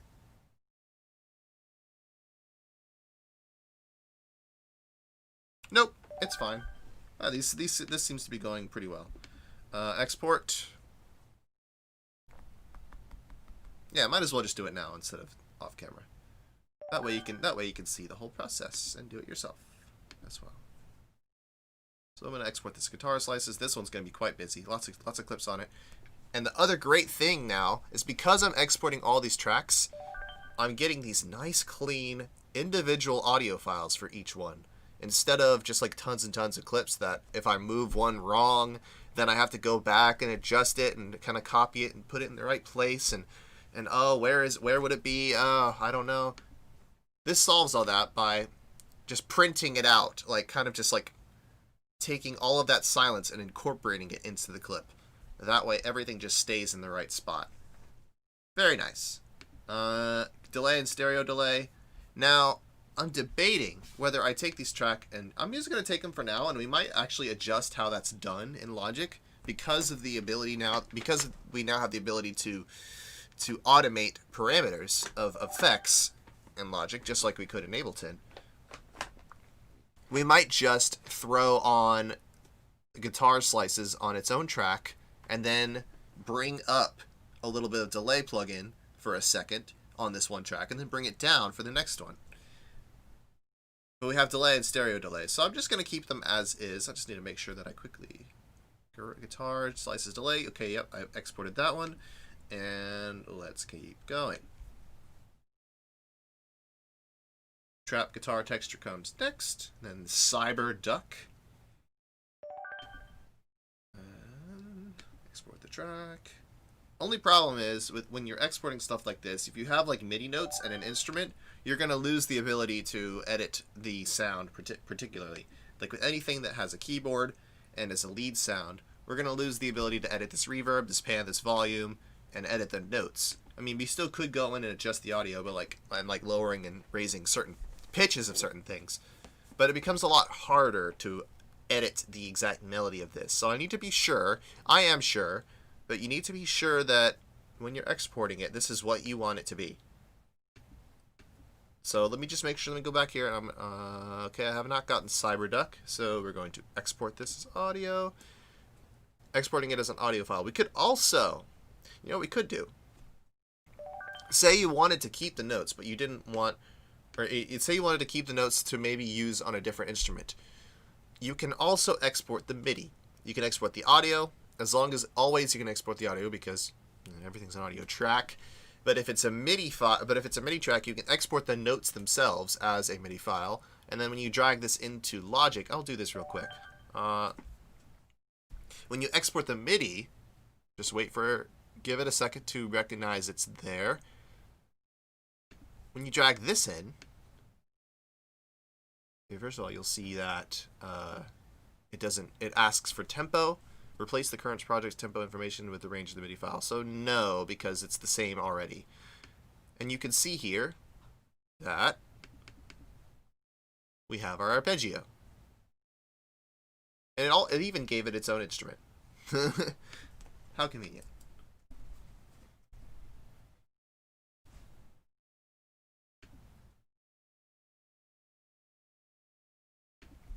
We could use this as a chance to explore the many built-in instruments that Logic has. Like, look at all these. Like, just this first section of menu is everything that comes bundled with Logic. And then these are all the plugins I have. Let's just quickly pick a better sound. I like using Alchemy. It looks like and another thing Logic likes to do is it likes to pre-make stuff for you. And you'll notice that when I dragged on this MIDI track to its own track, it not only created a new region for this MIDI track, it gave it an instrument, it gave it an EQ, it gave it a compressor. Oh, fancy. Look at that. Look at that interface. It gave it a flanger with a little bit of rate and note zero mix, so I could bring it in if we wanted to, and it gave us a delay. So it gave us all of this. Now, from my point of view, I'm like, hey, why did you put that on my track? I didn't want that. I just wanted to put the MIDI on. But from the beginner's point of view, every time you drag in a MIDI track, it sort of creates a preset instrument for you that you can immediately hear it with. And I think if you drag in any other MIDI tracks, after that, it will choose a different instrument for you. So this would be useful. Say if you had an entire project that was just based in MIDI notes, like say you were composing a song to be played by an actual band, for example. This would allow you to quickly drag in MIDI instruments or MIDI tracks, and each of them would have their individual unique part already assigned to it, and you wouldn't have to do much work. So that's kind of what that's for. But in our case, I would like to kind of pick a different instrument and not even really mess with this that much for now, but I kind of just wanted to show you some of the built-in samplers that it has. So let's take a look here. Studio horns and strings. These are two great instruments. So you can choose a nice sounding trumpet. It's got a clean looking interface as well. You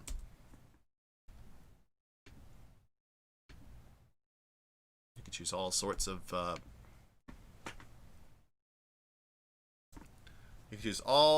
brass. So you can hear the delay on it. I'll turn that off.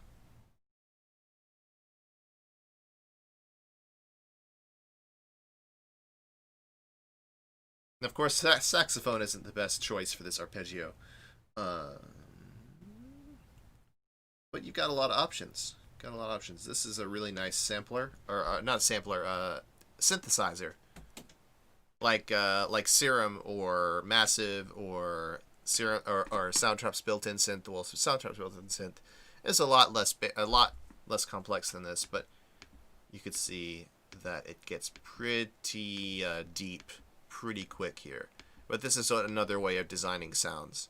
And we can go through this another day too. This used to be one of my favorite synths back in the day before I discovered Serum. This comes bundled with Logic. It's very good. It's called Alchemy.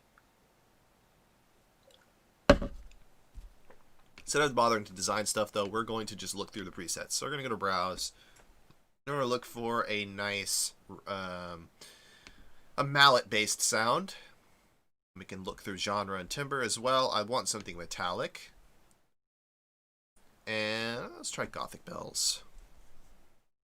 Whoa, that is definitely some Gothic sounding bells.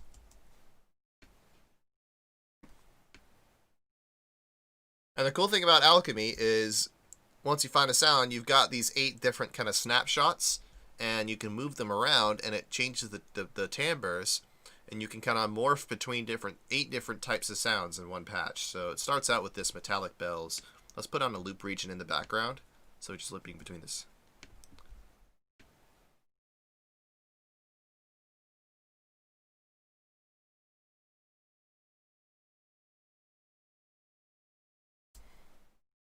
Cool for some experimental sound design sort of stuff.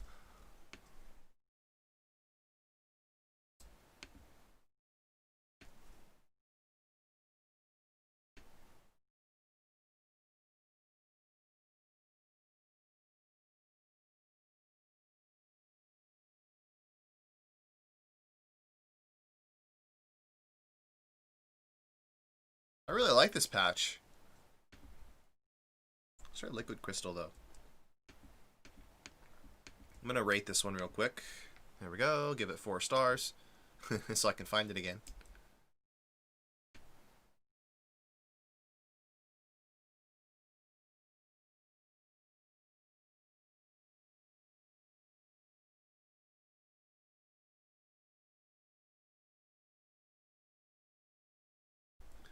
That could be a nice pad layer behind everything. Okay, I'll leave this here. I'll mute it.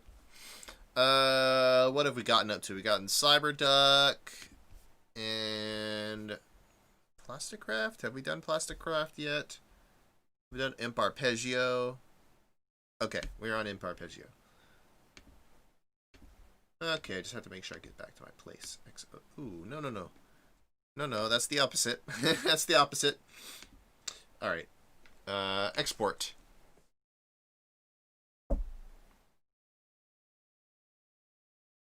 And then just for fun, I'm going to, for Plasticraft, not only export the audio, but export the MIDI as well, so we can easily get those chord notes in there as well if we wanted to add some extra or different chord sounds in the final mix. So give it some time, because there's a lot of audio everywhere. This one's pretty prevalent throughout the whole song. Plasticraft 2 will do the same. Oh, right. Export MIDI to file. Does it instantly because it's just data. Export audio file. Let's do the one below it. Plasticraft 2. And then the 3 variations of the WoW pad. How are we for time? Okay, we're at 120. That's not too bad. Alright. Filter down. Did I just do that? I hope not. I don't know. Let me look at my downloads. Okay, no, not yet. Well, pad's coming in. Lots to do. And filter mid, filter up. I think that's it. Oh, we still got these 2 transitions. Okay, these won't too big. Bleh. These won't be too bad. Excuse me.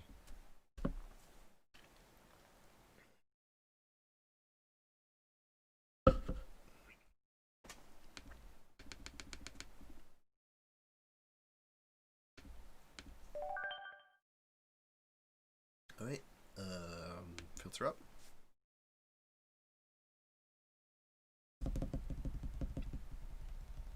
Give it some time.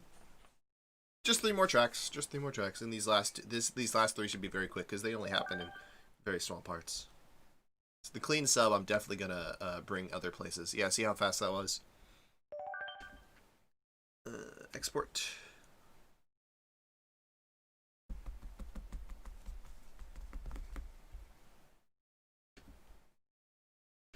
Same thing for the very last track here. This is some extra transition effects to export this track. Cool. And now let's just go through and drag everything in. I'm going to give them their own folder as well. So downloads. I'm going to select everything that we downloaded today. I think this is all of it right here, except for new project.wave. I don't think that's... okay, whatever. Let's see here. I need to create a new folder. Not that one. New folder. Project. FX project. Tracks. Then I'm going to grab everything here and move it into that. FX project tracks, please. Thank you, thank you, thank you. There we go. And now it should update in Logic very shortly here. Give it some time. Perhaps I reload the folder. There we go. FX project tracks. And now we can start tracking things in as we please. Perfect. Let's go back to the beginning. Get the CyberDuck. This is, we'll call this CyberDuck MIDI. And, okay, that's all the drums. Oh, trembling isn't in there. Wait, why is this? Why are there two of them? 24B and normal. What's that about? That's happening here, too. Oh, 24-bit.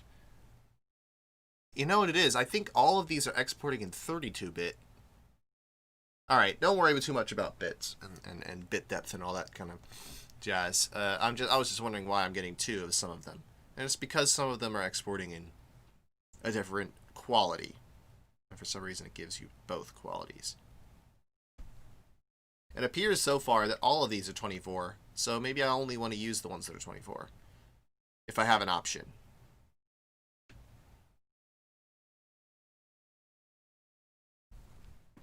So here's our trembling percussion. And, alright, what came next? Then it was our bass tracks. Oh, also I'm going to move imported. I'm going to export imported samples.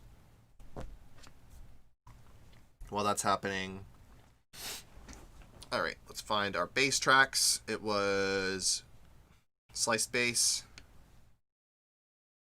All of these tracks need to go to the beginning because they export from the beginning. Slice bass. Slice bass variation 2. And these tracks will just kind of work together. There we go. And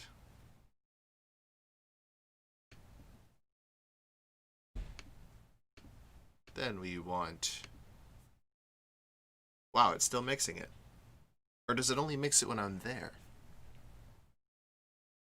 Oh no. Next was guitar slices. Then delay and stereo delay. Okay. Oh, you know what? Oh! Okay, I get why there's 24Bs after them now. It's because Logic is doing it. I see. I think it's because Soundtrap is grabbing the files off of the web page as 32-bit, so as a higher quality, and then Logic, in order to get it to fit with the project, is lowering the quality and creating a new audio file. Perhaps I raise the quality of the project than the 32-bit, but I don't think it's going to make that much of a difference, to be honest. The difference between 32 and 24-bit is negligible, at best. Not something we can really hear. It's just 32-bit is a bigger file size and maintains a little bit more of those high frequencies. But other than that, the difference between 32 and 24-bit is nothing to worry about.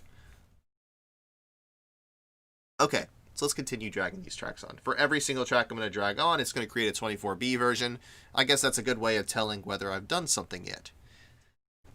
Alright, so stereo delay, same thing. It's going to see how I made a 24B version, then it's going to save it right there. Perfect. Stereo delay, and what came after that? That was the trap guitar texture. And then the Cyberduck. Cyberduck can then move down. I can move back down here. Cyberduck can go after that. And you'll see the, okay. I didn't want to. Wait, let me quickly drag this over. Create a new track using Quick Sampler, Drum Machine Designer, Alchemy. You see, so it looks like you can take a sample and create a sampler instrument out of it, or you could just drag in the audio itself. That looks to be what that is. How useful. That's quite nice. Alright, Percussion. So that would be nice if you're like, say, dragging in a, I don't know, a loop that consists of a beat, and you were to drag it into Drum Machine Designer as a Drum Machine Designer track. I think it would slice it up and create a little drum machine for you, a little drum, yeah, a little drum machine for you that has the sliced up samples. Might be something worth trying out. But not for this track, because the track's beats are already in place, so no need to do that. Plasticraft 1 and 2 are next. I'll go ahead and drag in the MIDI above it, so perhaps I can use a different instrument. You'll see that it's going to ask for the tempo, but it's fine because it's already in the right tempo. And you'll see it automatically put on the final lead. That's not what we want. I wonder if there's a way to change that. Anyway, I'll worry about that later. Plasticraft MIDI. We are getting close to done here. That's fine. It's fine. Plasticraft 1, Plasticraft 2. And also all of the automation that I put on these tracks, like all the filter sweeps and the volume automation, all of that has been printed in. So no worries that there's a lack of automation here. Now that it's all been printed down onto the audio, there's a lot less going on in this track. It's just audio being played on top of each other. So it'll be a lot lighter on the CPU, and I can do a lot more with effects without causing my computer to catch on fire, which is great. And that's the purpose of bouncing down and exporting audio in the first place, so that you can do more to it after a lot has been done already. Like, look at all of the lines and the movement and the lag in Soundtrap. This is like the main thing right here. Once the project gets super busy, you get a lot of this frame rate kind of moving around lag, which is really, really hard to work with. Or not really hard. It's not hard to work with. It's just annoying. It's quite annoying. So that's what I'm trying to remedy here, so I'll bring it into Logic, and then I have much more room to freely move about and add more effects down here, and then do it in such a way that I can quickly see what's on it and adjust things as needed. Yeah, you get the idea. It's easier to mix with. Alright, so after Plasticraft comes our WoW pad. So we want to start with the filter down on top. And then we want to do the mid. Can I just select both of these? I think I can. I could have just done that in the first place, couldn't I have? Just drag everything else. Oh, no. Oh, I could have done that.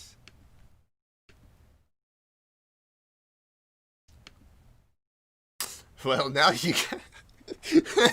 Now you know. I guess I could have just like whoop, grabbed them all and just dragged them on all at once, but I wanted to do it in the same order. So now we have everything in Logic. It'll all play out the same. Problem though, all of these are at 0 dB and the drums are at -12. So let's take all of these and drag them down to -12. And the balance might not be the same, because you might have noticed when every time I save or export something in Soundtrap, it does a little mixing. It mixes it. So I'm guessing that means it adjusts the volume for you so that it's close enough to 0 dB or close enough as loud as it can be. But when we're exporting it to another DAW, that might cause a problem because now the individual volumes of everything has been adjusted a little bit. So my mix might not be off. But then again, it might be off. But then again, it was never there in the first place. And this is why we're exporting it here. We're going to get the mix just right. But of course, that can wait until next time because it is past 1:30. I just want to quickly, though, play a little section to see if it kind of sounds okay.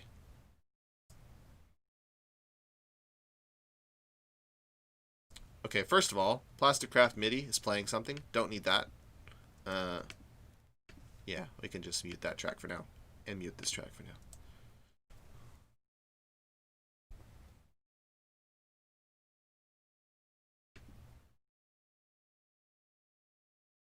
Already we have an issue.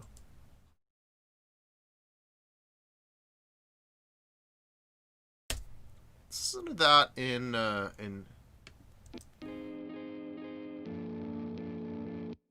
that sounds way different here than it does. Oh, that's an issue. Wait, did that export it without the effects? You're kidding me. It exported the dry audio, didn't it?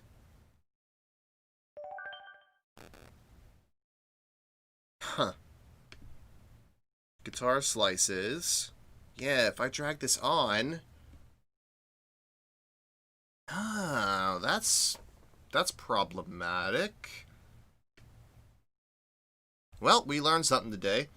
If you export the audio in a track from Soundtrap, what's going to happen is that all of the automation's going to be lost. Great. Great. Well, let's just quickly test then. Is that the case for the stuff with delays? Does it have no delay?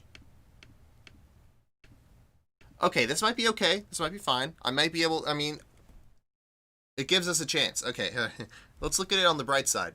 It gives us a chance to go in, and for every track that did have an effect, we can add a better effect that has more detail and is using a better plugin.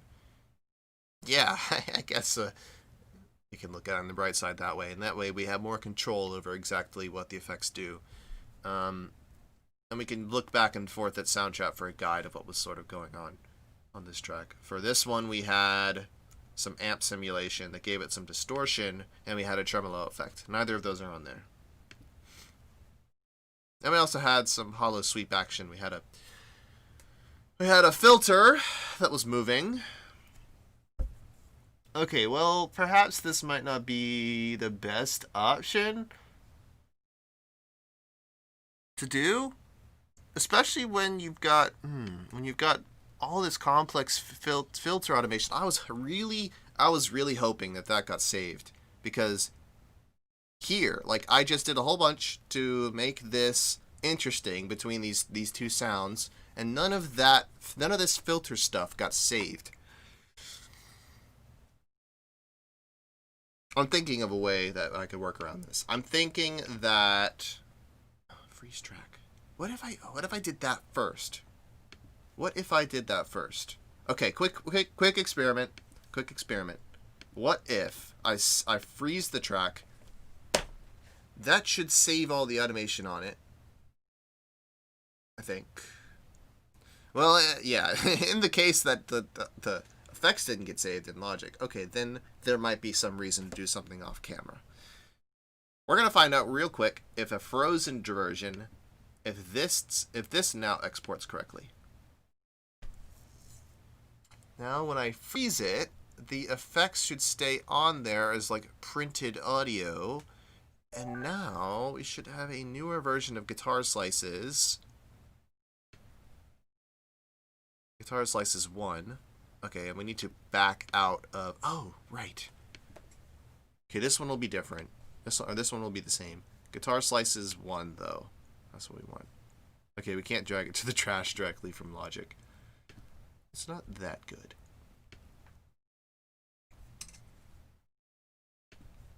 We want Guitar Slices 1. Let's see if that saved the filters and stuff. I can't tell. Let's move them right next to each other. And let's just look at the waveform.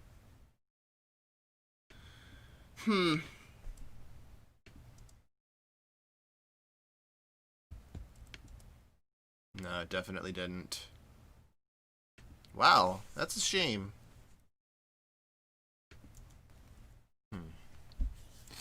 Okay, well, I'll try and figure this out off stream.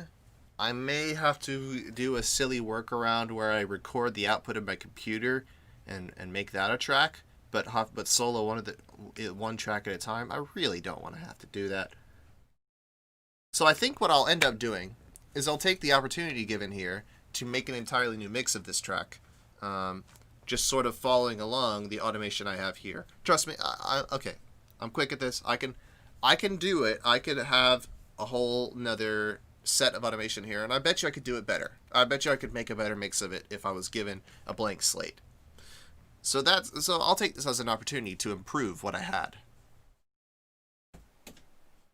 But I kind of want to follow the same motion as I have here. This pumping action will be actually a lot easier to achieve because I won't have to do it with automation. I can just do it with a plugin. So yeah, there is room to fix all of this. There's room to introduce all of these effects back in.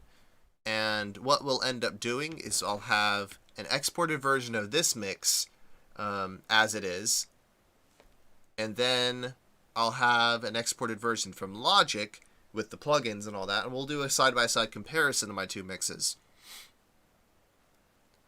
Just keep in mind, though, that the Logic mix might have more instruments and might be different because the Soundtrap mix, like I'm not working on this in Soundtrap anymore, the Soundtrap mix there might be something different at this ending section because I think I'm going to use the audio that's in Logic to make another section at the end here, or at least an outro section at the end here.